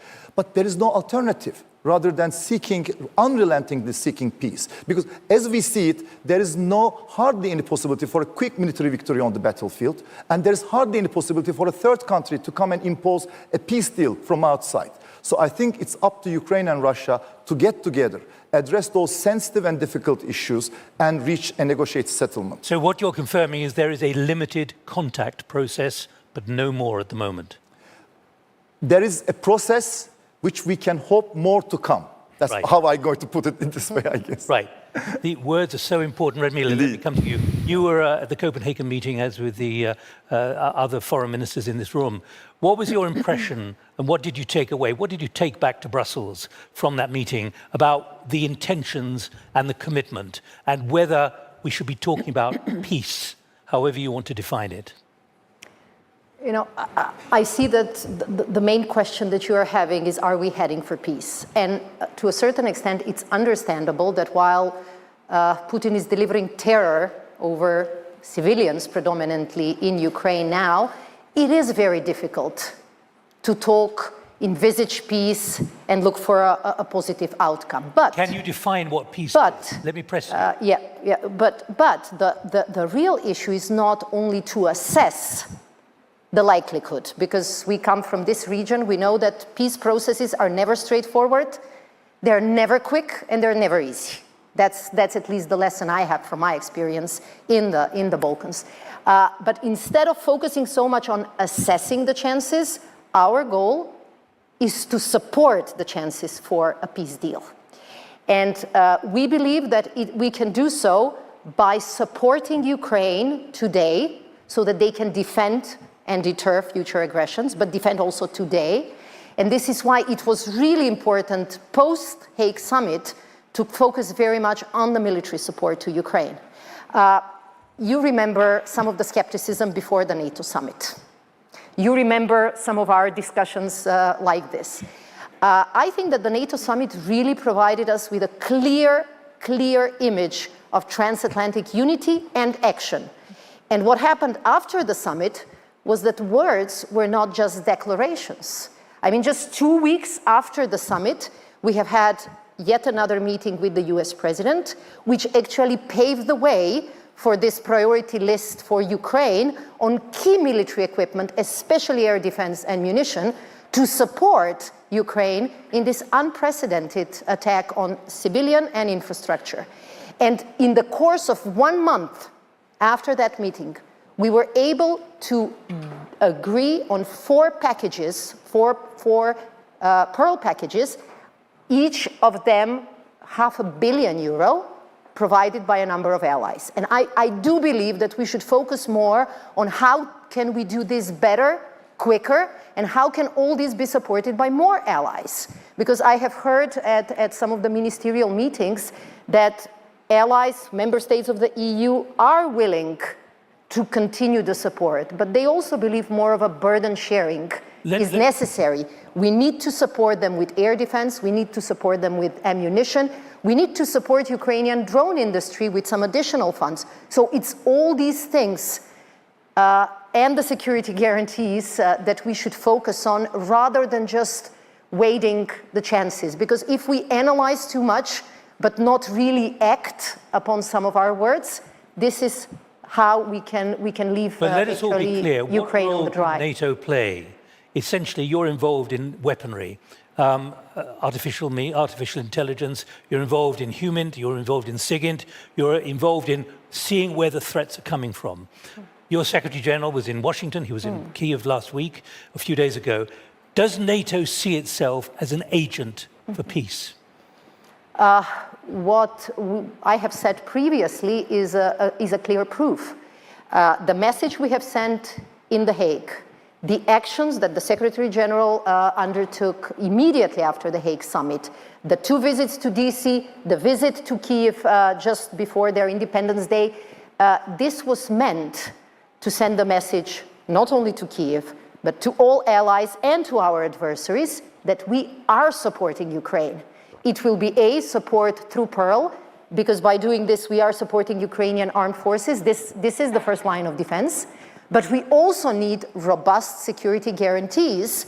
And this is why we have welcomed the initiative by France and the UK on the so-called coalition of the willing, where we participate. Quickly. Nick, can I just let me just finish, if I may. NATO's mission is peace. That's the single most important KPI for NATO. That's what I'm trying to get us to understand. It is. NATO is a peace alliance. NATO is there for you peace. You were Assistant Secretary General for Public Diplomacy. Yes, and tell me where on NATO's territories there has been war since NATO was established in 1940. So what I think we need to understand... So that's what we want for Ukraine. What I'm trying to help us understand is the contours for negotiating peace, whether NATO has a role in that as an agent, if you like, for negotiation or contacts or building behind the scenes. The role of NATO and the role of the Hague Summit was really to project and work on peace by projecting strength.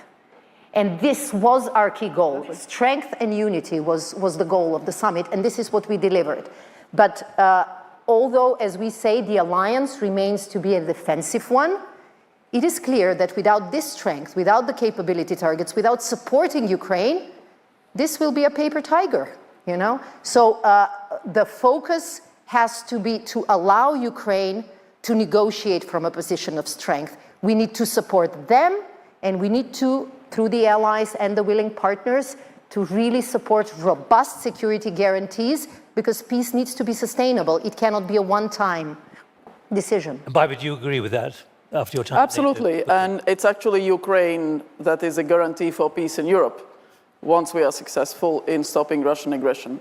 Because Ukraine has the biggest army, it's the biggest country in Europe, and democratic, strong, peaceful Ukraine will be something that is guaranteeing security, not just for Ukraine, but the whole of Europe. So pretty straightforward. We have three other panelists, each with a specialty, which I need to focus on. Rafael Grossi, let me come to you next, about atomic energy, nuclear energy.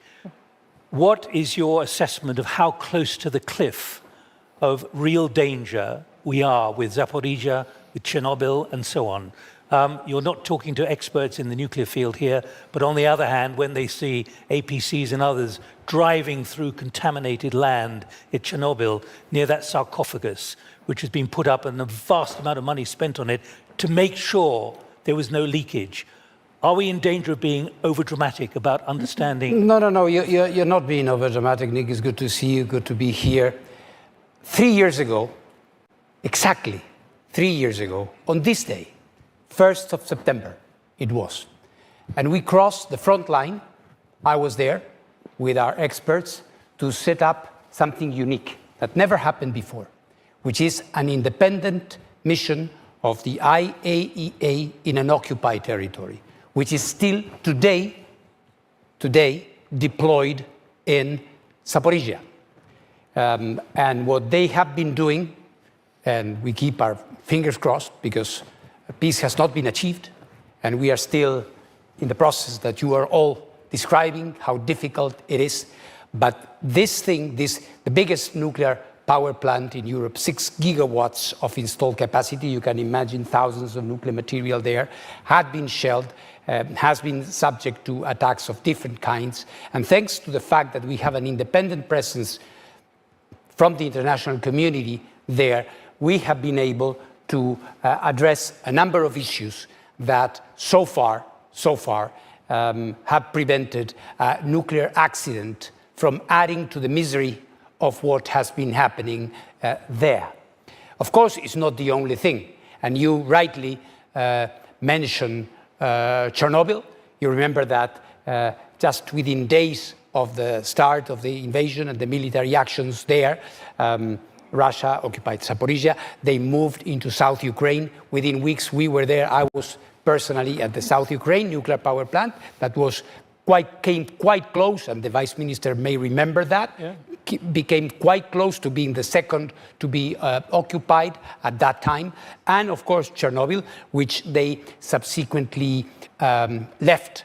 But the dangers did not stop there. As you are mentioning, in February this year, a number of attacks on the sarcophagus, on the new safety containment, have compromised this, of course, indispensable factor for security and for nuclear security and safety in the whole of Europe. We are not there yet. We continue our presence there.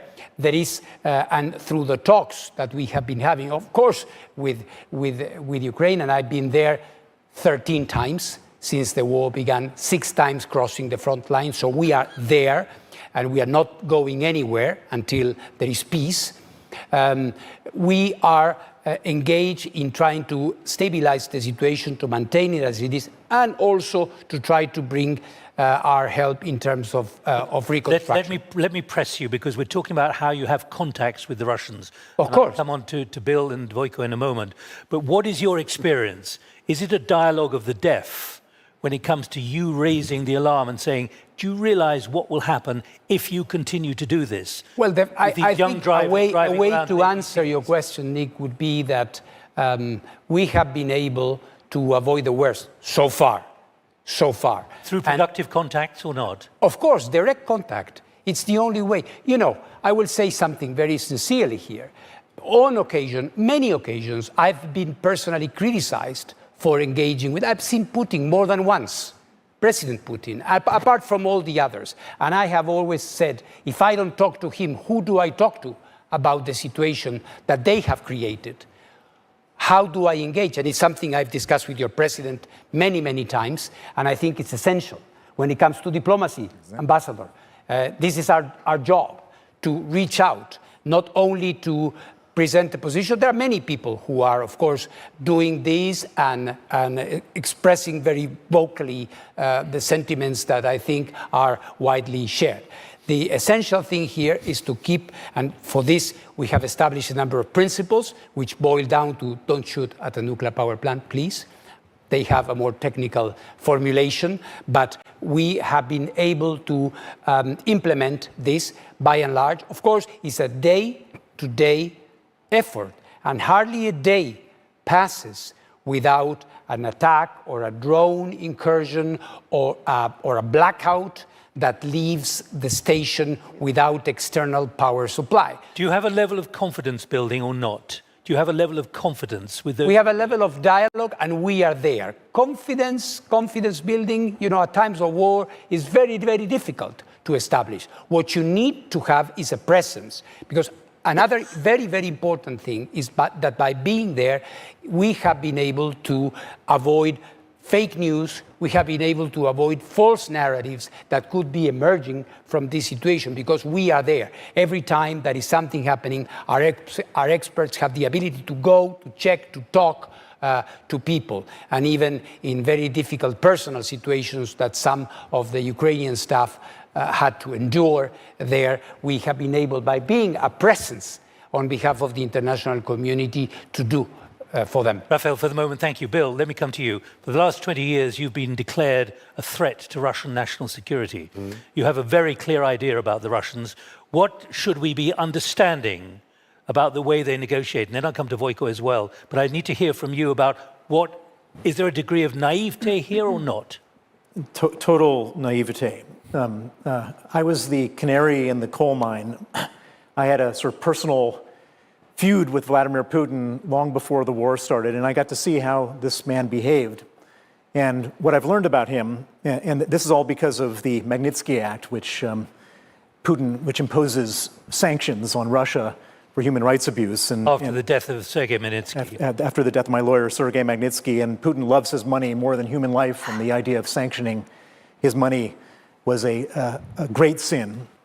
And so we've been at it for 20 years or so, or 15 years. And what I've learned about Vladimir Putin is that he never backs down.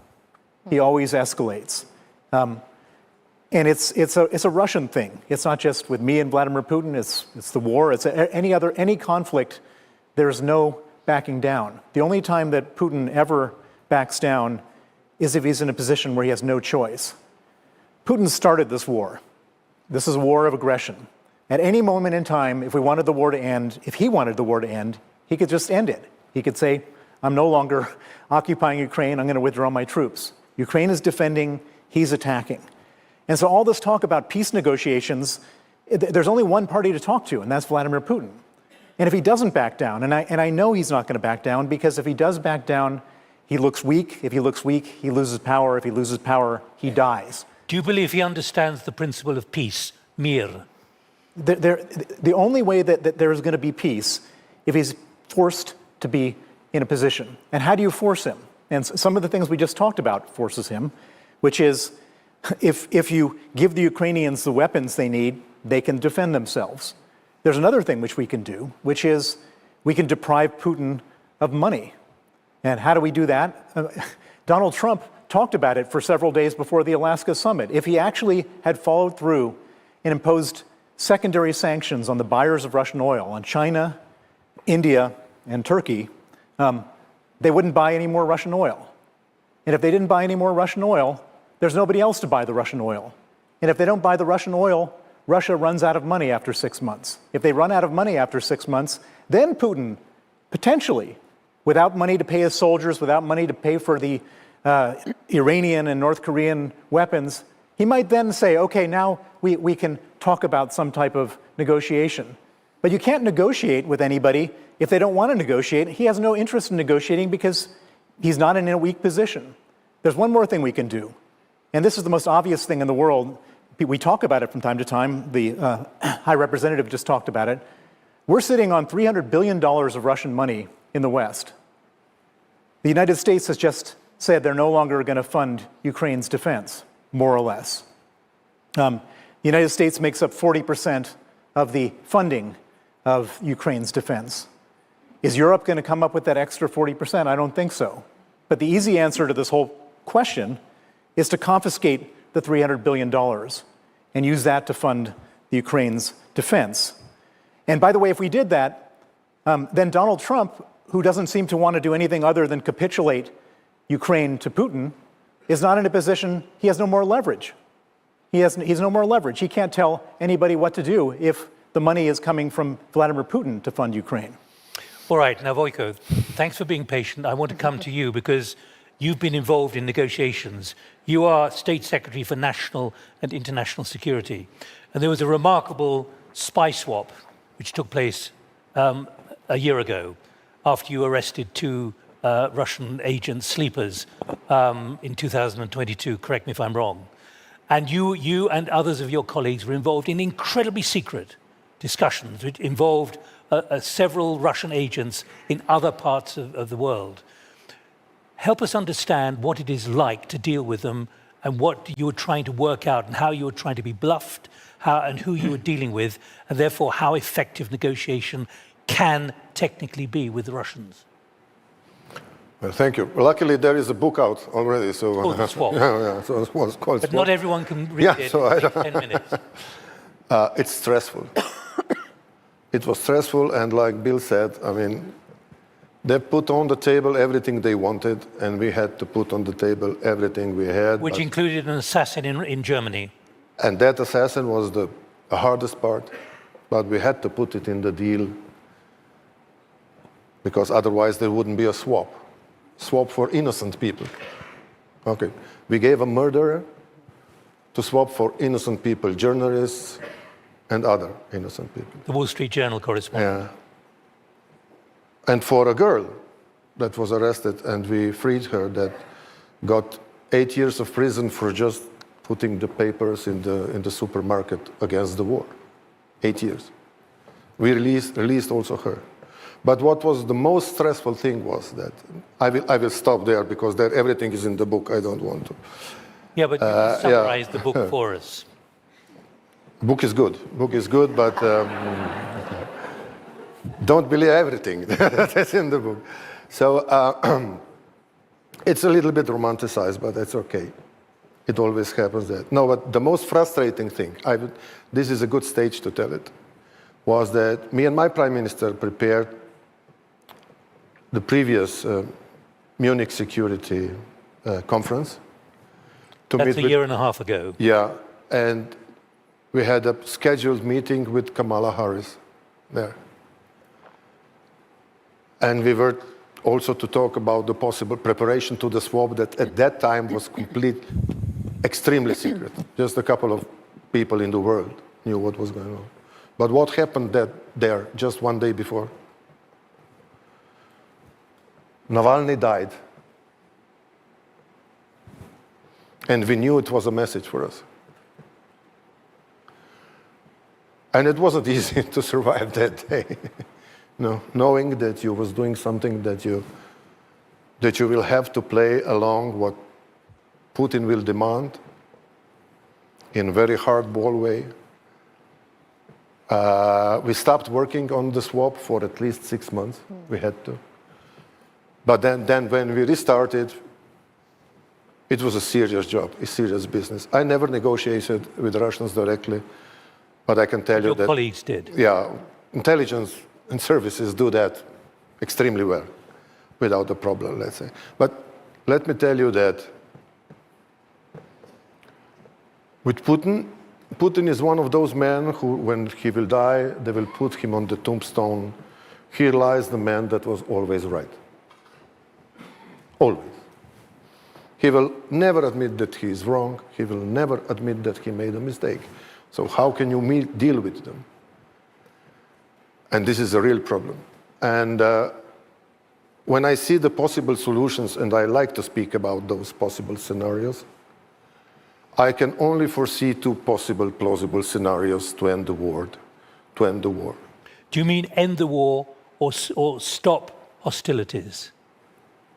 I mean, usually all the wars, before there is a peace agreement, stop with the ceasefire or stopping with hostilities or whatever. Here we have the strange demand of Mr. Putin to end the war with peace agreement without ceasefire. How does that work? You know how it's usually called, that situation? Capitulation. I was in a war in Slovenia. First we achieved ceasefire with Yugoslav army, and then we went to negotiate on Brioni Island with them. The same with Croatia to end the Croatian war. And when the Croatian war stopped, there was still part of Croatia, Posavina, that was 10 years under the protectorate of United Nations. So what we were trying to do with Putin was to have a ceasefire, to stop the killings on the ground, and to continue the war with diplomatic means instead of arms. So here are 2 possible scenarios with Mr. Putin. One is Finnish scenario, I call it, because one of the reasons Mr. Stubb was there in Washington was also the story of his country, who was attacked by a Red Army in '39. It was called Winter War. Finns bravely fought the Russian army. They stopped them, but the war ended with the cession of the territory from the Finnish part and the guarantees for their sovereignty on the other side. Then they were neutral, and today they are a member of NATO. But this is the scenario when Ukraine goes along and when Ukraine decides on whether this scenario can happen. The second scenario is Korean. Stalemate. Stalemate, Korean stalemate. The war continues technically. Hard freezing the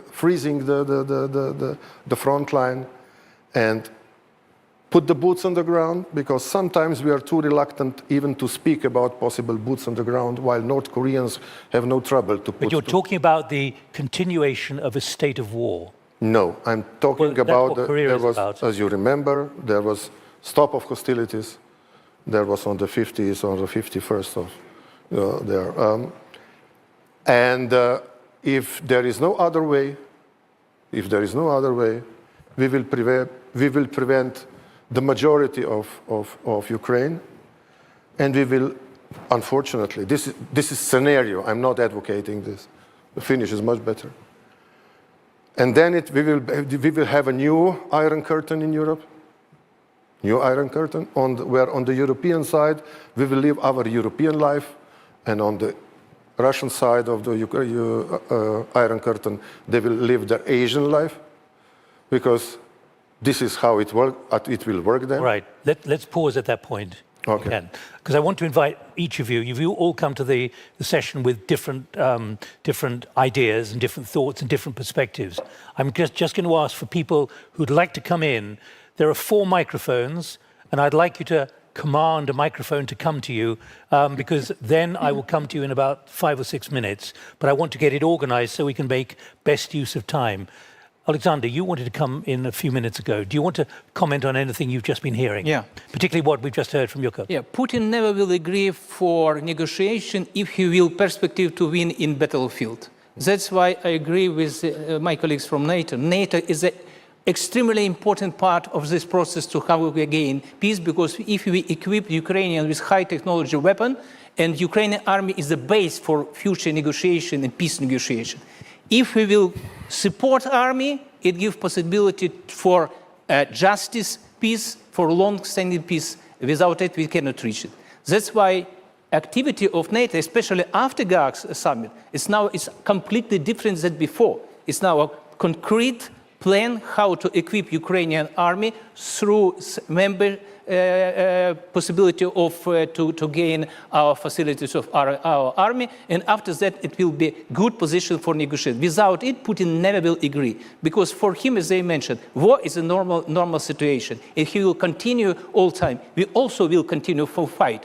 And if we will continue that, it will be losses of more Ukrainian soldiers, but we never will agree for frozen conflict, we will never agree for capitulation. Because we have two options for peace. Peace to push for Putin and to sit him, to press him for accept ideas that he will lose her, and he will have to release our territory, and after that it will be normal situation. Or second option, to push Ukraine to accept capitulation, and after that it will be chaos in all of the world. That's why we all interested to support Ukrainian army is the basic position for future negotiation, and through all activity we push Putin to recognize the situation. Without it, we can never reach the peace. Baiba and Radmila, what's your reflection of what we've been talking about for the last 45 minutes, about whether this is a path which is developing? In other words, the garage door could somehow be made open to some kind of process. But I don't sense any kind of optimism here or positiveness among all of you and others elsewhere, and indeed from the High Representative. Various scenarios are possible. Remember, Germany was divided. Remember, Baltic states were occupied. And we were told, oh, don't ask for full regaining of independence. You know, you're going to destabilize and this and that. So we knew what we were doing. We knew that we were right, that we could do it, and we did it. My first portfolio in the foreign ministry was Russian troop withdrawal portfolio as a young lawyer, state sovereignty issues, and we did it after 50 years of occupation. My parents were born in the 30s when Latvia was independent. So regaining territories, regaining people, regaining statehood is possible. Uniting Germany was possible, but it requires force. It requires to be strong ourselves. So 5% for defense is not a joke. We need that, because that is the first precondition. It requires transatlantic unity. It requires strong Ukraine. And it requires pressuring, butchering Kremlin to believe that he's weak. And there is no other option. Yeah. Let me say peace is possible, but we do need both parties to engage. And we have seen the commitment of Ukraine. They are prepared to negotiate for peace. We haven't seen the commitment from the Russian side. The only way we can push them into real negotiations on long-lasting peace is supporting Ukraine and sending this message that our commitment to Ukraine will not disappear tomorrow, that we are here for the long process even, but also to increase the price of war to Putin.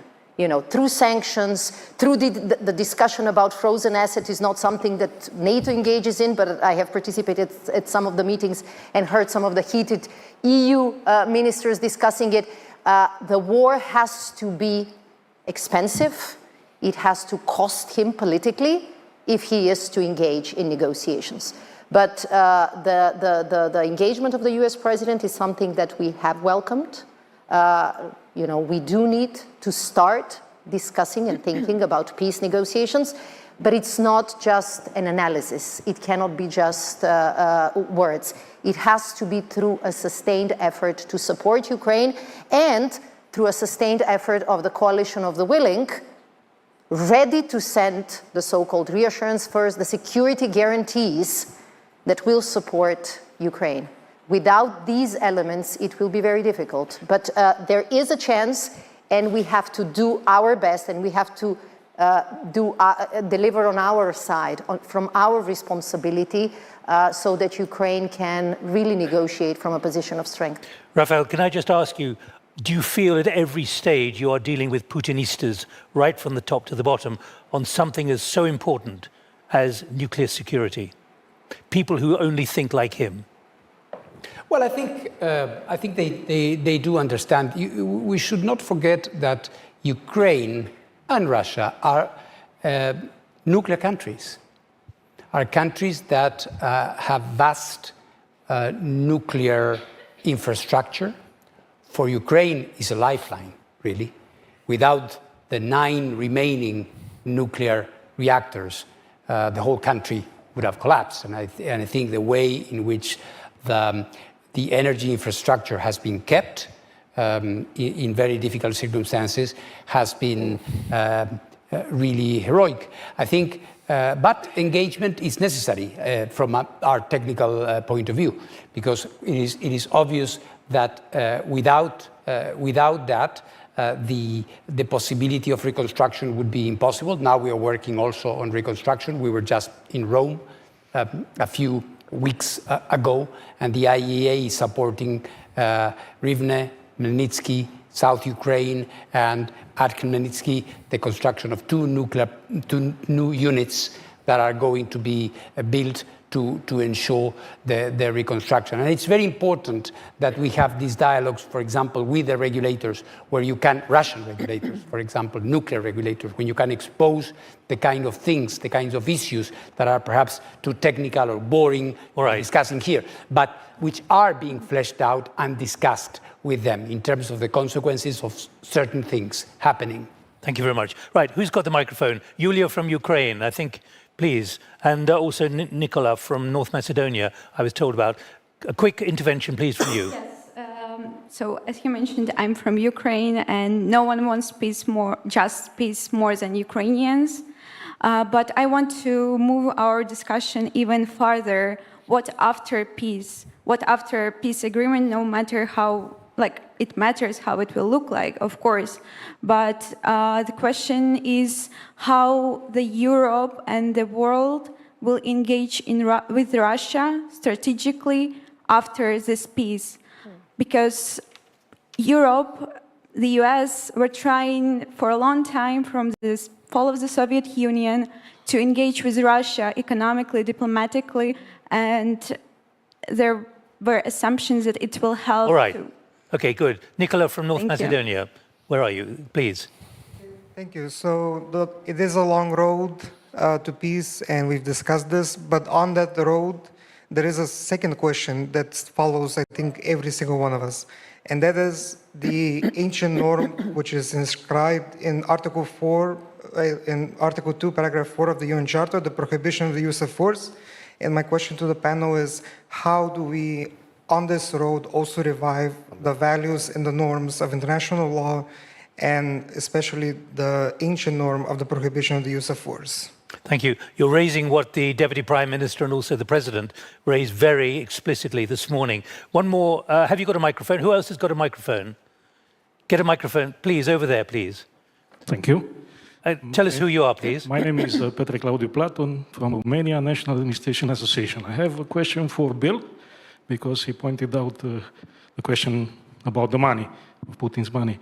So the idea is if we want to shorten the way, the road to the peace in Ukraine, is one measure is to confiscate Putin's money. Why don't we do it? All right. Are we afraid, Bill, why the bear, that we will hurt him? Thank you. Your business is asset management. Why are we not doing it? We're not doing it because we have a lot of government officials. So actually, let me step back. After the war started, me as a finance guy, I said, how can I contribute to helping Ukraine? And I said, the obvious thing is to confiscate the $300 billion. And I've been working on that for 3 years, and I've met with many government officials, parliamentarians, et cetera. And what started out as a complete non-starter, everyone said it's against the law. It's not against the law to invade a neighboring country and destroy their country, but it's against the law. They're protected by sovereign immunity, supposedly. And I said, okay, well, if that's the case, why don't we change the law? And the United States actually did that. The United States created something called the Repo Act in the Biden administration, which allowed them to confiscate the money in the United States. In the EU, we haven't done that. In the UK, we haven't done that. In Canada, actually, Canada has done that. But then there's the this sort of I would say unrealistic expectation that there is some type of possibility of negotiating. We're up here talking about negotiating peace. We can't negotiate peace with a guy who's absolutely dead set on war. Putin has not altered his expectations 1 centimeter from the very beginning. He doesn't want peace.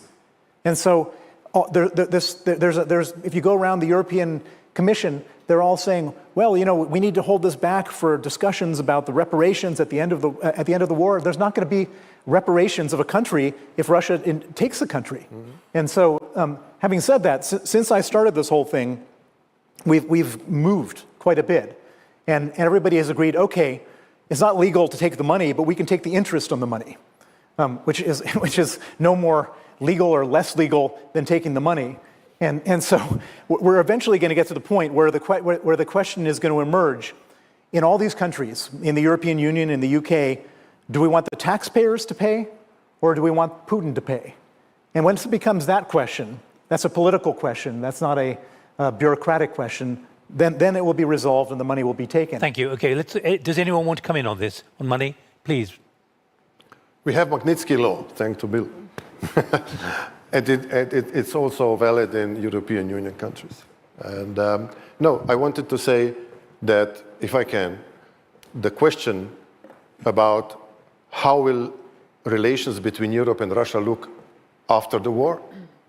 Well, that's the question I'm trying. Can you envisage that? Yeah, and this is my provocation, basically, about Korean scenario, because Russian generations, Russian young people should think about what will happen to them if this war freezes on the present front line.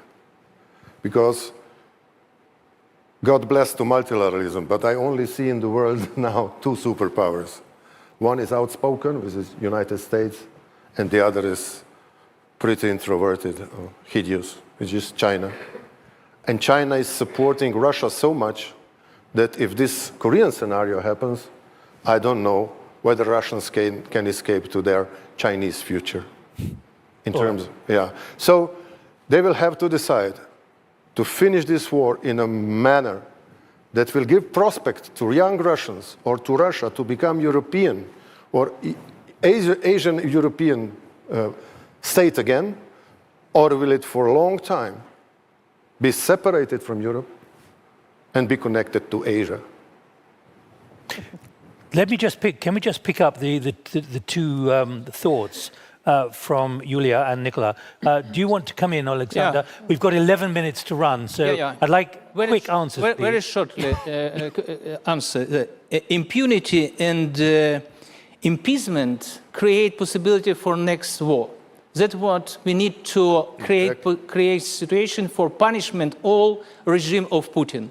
It will be end of war. Without it, it will be creates new possibility for new war. That's why establishing a criminal tribunal is very important things. We need to bring all people headed by Putin to this tribunal. First of all, now we will prevent us, for all of us, not only Ukraine. It's case concerning all of us. That's why I'm absolutely sure that our peace agreement will be creates possibility to bring them for punishment. That's my answer. Radmila. Fully agree with what Alexander said. What happens and what will happen to Ukraine will echo, and that will affect how aggressive leaders, how aggressive prime ministers and president consider a next territorial integrity challenge. So it is a test, not only for Ukraine, it is a test for Europe and for us. But on the issue of how do we define our policies vis-à-vis Russia in the future, I think what has happened, at least in NATO, and I think what happens in EU shows this as well, is that even if the war in Ukraine finishes tomorrow, nobody expects that we will go back business as usual pre-2020 or pre-2014, because the confidence has been lost, And all the people or politicians who were preaching different narratives were utterly proven wrong.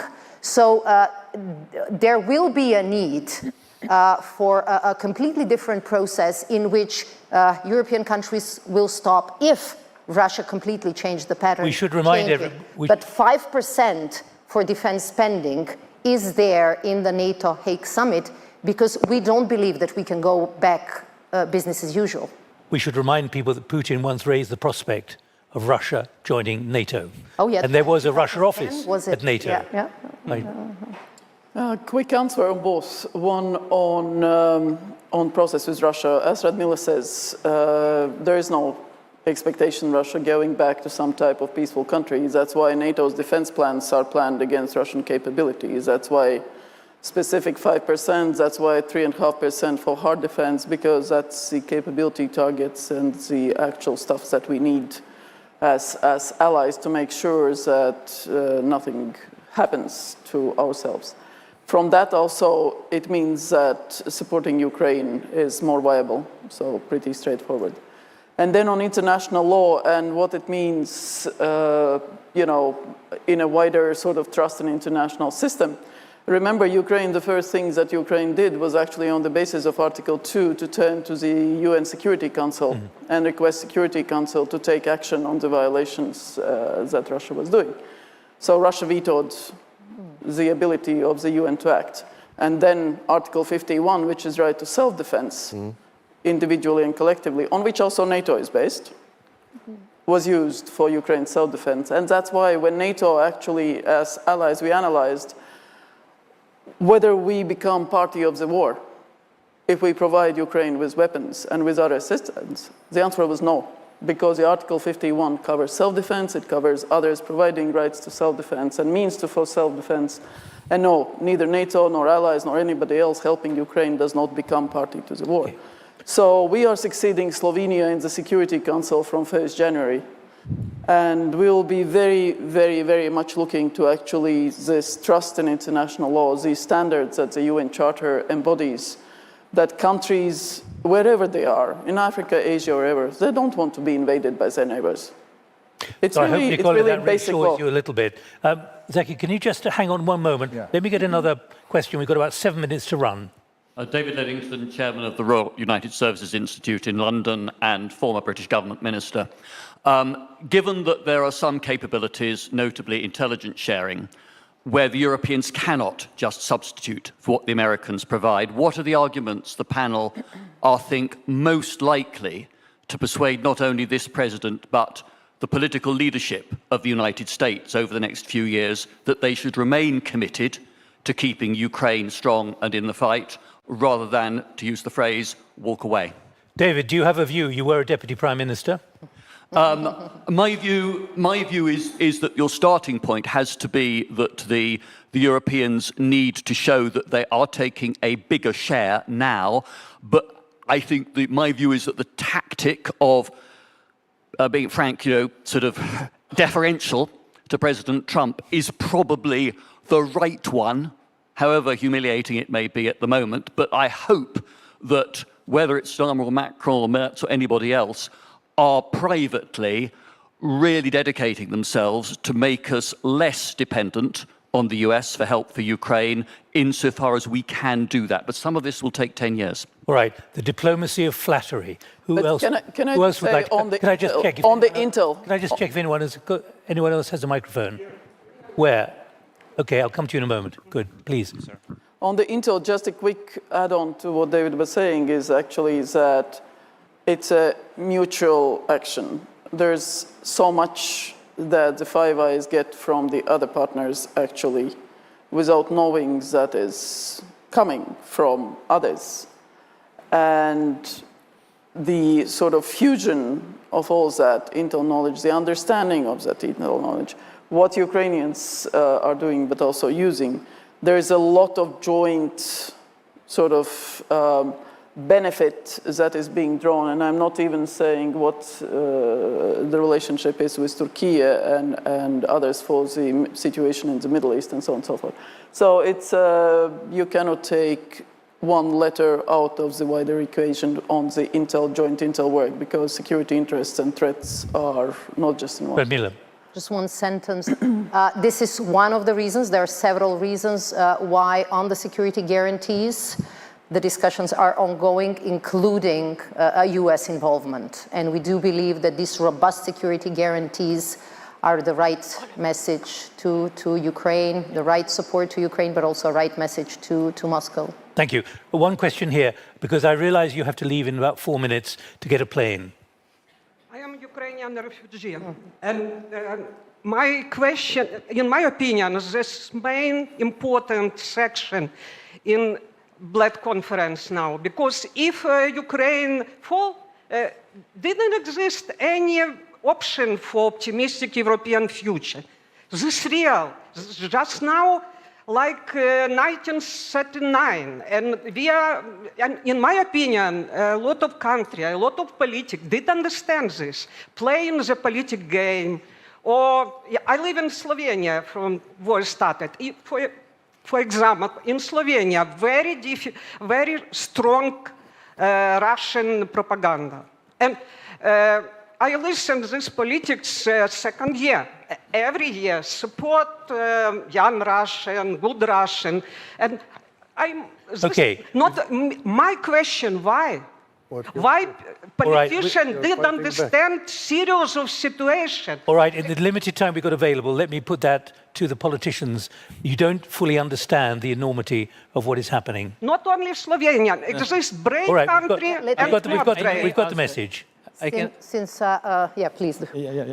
I can answer you by Ukrainian or by English. Yeah, it's not so right, because you know, all countries support us. You can compare the first stage of war. Putin occupied huge territory of Ukraine. You can compare to last year. It's a smaller part, absolutely minimum. It means that through support of international community, we upgrade facilities of our army, we can reject attack of Putin. That means that politicians understand. Yeah, as I mentioned before, it's a different speed of understanding, different readiness to support. Somebody immediately give us assistance, but somebody postpone, etc. But nevertheless, it's normal way, because you're going to bring all together. It's a difficult task, but nevertheless, 3.5 years we stand, we fight, and we will win. Miller. Yeah. Thank you for these words. I mean, here are the people who are convinced. What we call upon when we use these pleas, we say Ukraine's security is really our security. And also our deterrence and defense is an attempt to support Ukraine. But this is why I will use your question again to plea all allies and member states present here. Please find a way in these crucial times, while the attacks in Ukraine are harshest and very much civilian-oriented, we have to pull our weight and we have to help them. Is it through Pearl, through direct assistance to drone industry in Ukraine, or in any other way, bilateral, multilateral? It doesn't matter. It is important that this life-saving ammunition and air defense reaches Ukraine, and this is how we help them. Zuki, final thought, and then one more intervention, then I have to wrap it up. Yes, I mean, I just wanted to come in the previous round to somewhat challenge the assumption that Russia is not interested in peace because it is not in a weak position. I would like to challenge it in a positive way, because I mean, if we put things into perspective, we can easily see that Russia is not in a better position compared to 2022. I mean, what was thought to be a few weeks of special military operation is now a full-scale war in its 4th year, with huge economic and human losses for Russia. And as far as I can see, the sanctions are also biting. So there is indeed a real prospect for peace. But I mean, it's all about how we can induce or compel the parties to come to the table. And as to what we can do, Europeans and the US, in that, I think we have a significant role to play with the necessary sticks and carrots. And among them, of course, most important of which is the continued support to Ukraine in terms of defensive capabilities so that they can hold their lines and defend their country, but also about the short and long-term security guarantees that will have to be provided to Ukraine for the aftermath of any peace deal or ceasefire. And I think in that regard, do not really overlook at it. The capability of the willing countries set up by the Europeans at the beginning of this year has already drafted some detailed military plans for that purpose. And in response to the question that is provided by the gentleman behind, the US administration recent decision to support and contribute to these plans is, I believe, an extremely significant step, which I hope might make it easier for both parties to take those hard and bold steps that can pave the way for a final, fair and lasting peace. Thank you, Zaki. Bye-bye. Just a final word. I can't imagine Turkey recognizing the north of the Black Sea as Russian. I really cannot imagine. We have always said that, our firm support to territorial integrity and sovereignty of Ukraine is steadfast. That will never change at all. And we repeatedly condemned Russia's invasion and annexation of Ukrainian territories, and we said we will never recognize that from the very outset in 2014. But also that shows the wider scope, how much unity there is, not only in NATO or in the EU, but around the world. I have heard those same sentences from the others in the Middle East, in Africa, in Asia, and so on and so forth. Because at the end, we are in it together. There is a basic rule that we need to observe. And the fact is that as far as NATO allies or Ukraine or others is concerned, Ukraine was fighting the war before 2014. It was a sub-conventional war because Russian warfare doctrine is one. It's not only conventional war, it's a lot of sub-conventional. Because they are trying to get their objectives, and that's the cheapest way how to get it, to get influence, to get control, through other means. Economy, propaganda, corruption, cyber, hack and leak, and that is what will continue. So the answer is that we have to recognize there's a Russian warfare doctrine that is turned towards us, against us. And maintaining that ability to make our own decisions is crucially important. Well, look, thank you all. Radmila had to leave because there's a plane in an hour from now, and we can't stop the plane. Alexander, I hope we've been frank enough to justify the discussion that you wanted. That you're not going to go back to Kiev saying, actually, they bottled out when it came to these very, very difficult questions. But I'm not convinced that peace is anywhere close at hand at the moment, judging by and we have a shaking head there. But we believe so we've tried to illuminate it. When this was decided to have as a panel, no one could have known that there would be Anchorage, and then there would be the extraordinary events in the White House 2 weeks ago. And as far as I'm concerned, or I know from my iPhone, nothing has been announced today of a meeting between Putin and Zelensky. So where are we? Well, the day is yet to be finished. But the 2-week deadline is still ticking. Thank you all very much indeed. A lot of a great variety of perspectives, which I've tried to knit together. Thank you for your contributions from the floor. And I invite Ali back. Thank you so much, Nick. Thank you. Thank you. And thank you, everyone, indeed. Long road to peace. Thank you, Nick, as always, a stellar job. Thank you to our distinguished panelists for this very insightful debate. If I can ask the gentleman to slowly vacate the stage, because we actually have one more important item here left on stage. I'm going to wait just 5 more seconds, merhabalar, nasılsınız, until we get going with the presentation of the BSF Distinguished Partner Award. That's something I'm sure you don't want to miss. Just waiting a couple more seconds until the gentlemen clear the stage. Great to have you with us. Thank you so much. Could I kindly ask you to clear the stage, because we actually have one more item left here on the agenda, namely the presentation of the BSF Distinguished Partner Award 2025. For those who were with us last year, remember that it was Yulia Navalnaya who received the Distinguished Partner Award. And to announce the recipients of the 2025 BSF Distinguished Partner Award, It is my great pleasure to welcome back to the stage the Bled Strategic Forum Secretary General, Peter Kirk.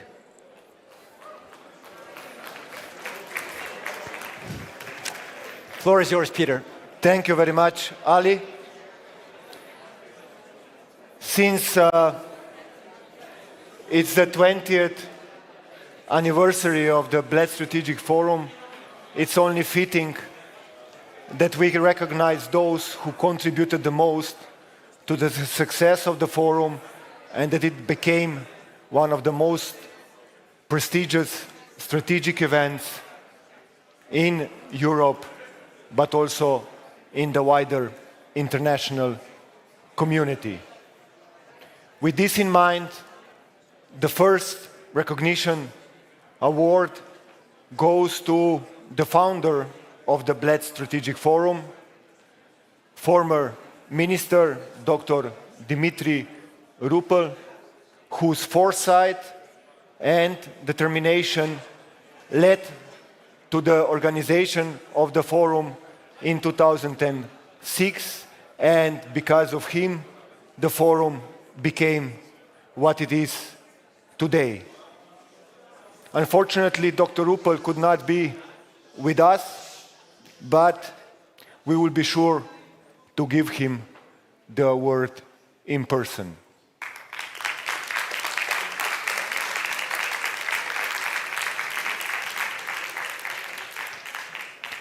Next award is for those who preceded me and who worked with the passion, courage, and dedication in order to make this event happen from year to year.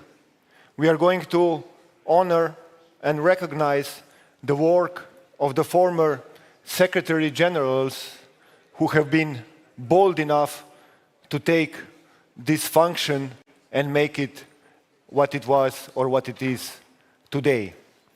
Before I call them to the floor, I would like to invite the Minister of Foreign Affairs of Slovenia, Ms. Tanja Fajon, to come to present the awards.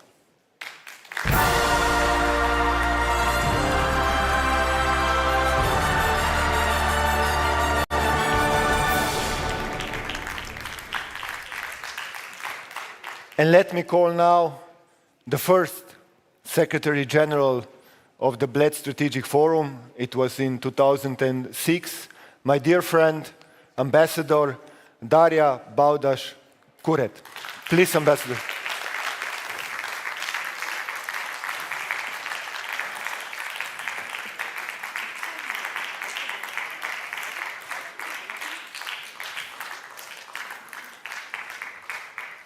Next one, I would like to call Ambassador Melita Gabric, who ran the forum, I think it was in 2009. State Secretary, please.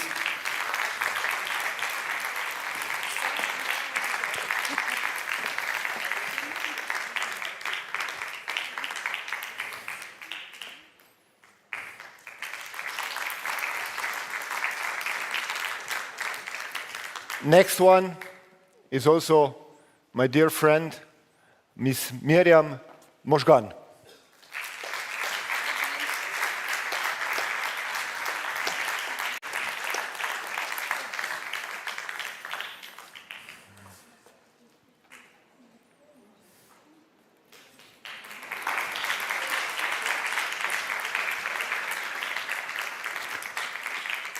And last but not least, my predecessor, Ambassador Alan Brian Bergant.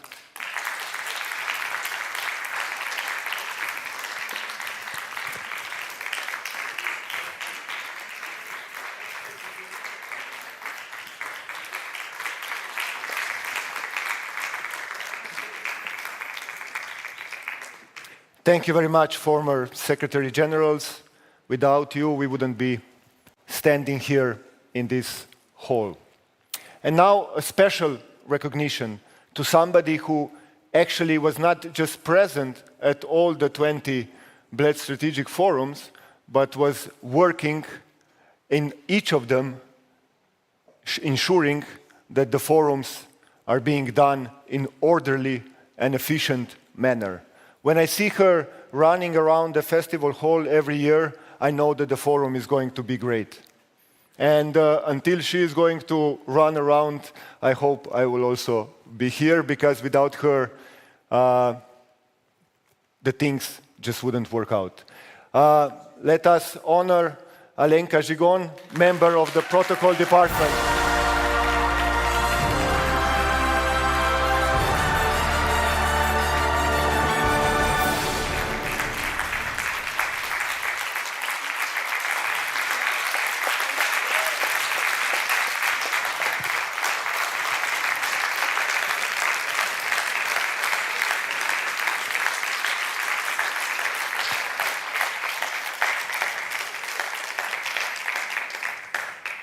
She always says, Peter, we are going to make it, and I'm always saying, well, I'm not so sure, but let's try really hard. And finally, the BSF Distinguished Partner Award. This year, we are going to give it to the ones who are not with us anymore. We are going to recognize the work, the suffering, and the tragedies that are happening to the journalists who have been killed in the war zones around the world. Especially, we are looking now at the atrocities which are happening in Gaza, where I think since the beginning of the year, 62 journalists have been killed. Journalism, therefore, is not just a profession, but a pillar of democracy and freedom. Free and independent reporting enables transparency, civic participation, and informed decision-making. The tragic loss of journalists underscores both the high cost of press freedom and the urgent need to protect it. The BSF Distinguished Partner Award is going to be accepted by Maja Sever, President of the European Federation of Journalists, who is going to give you a video address. Please.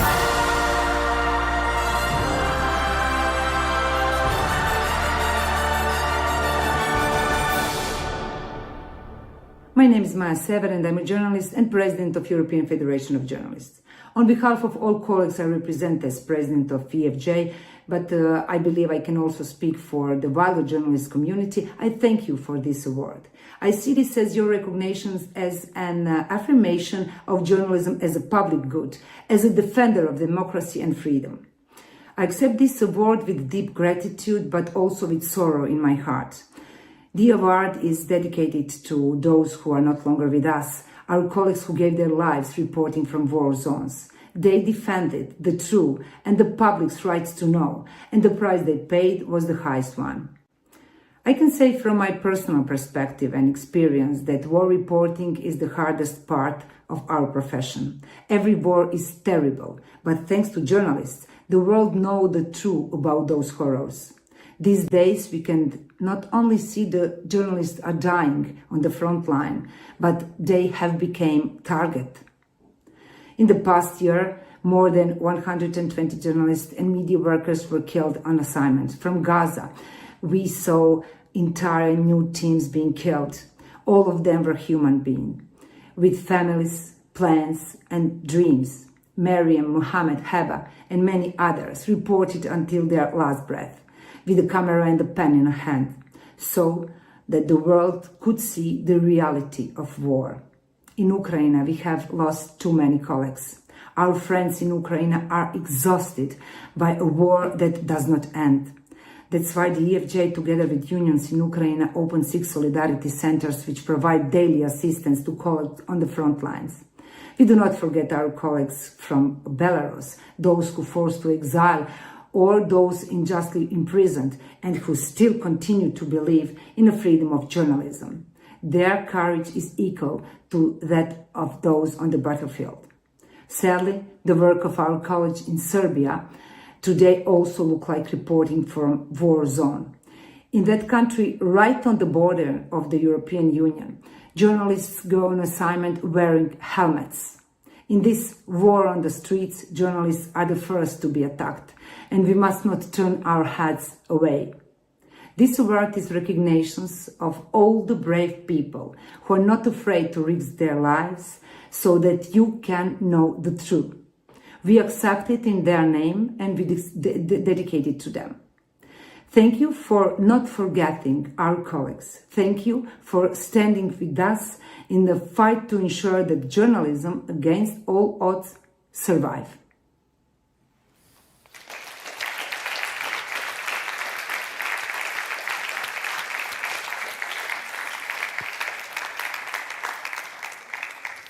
Thank you very much, Maja Sever.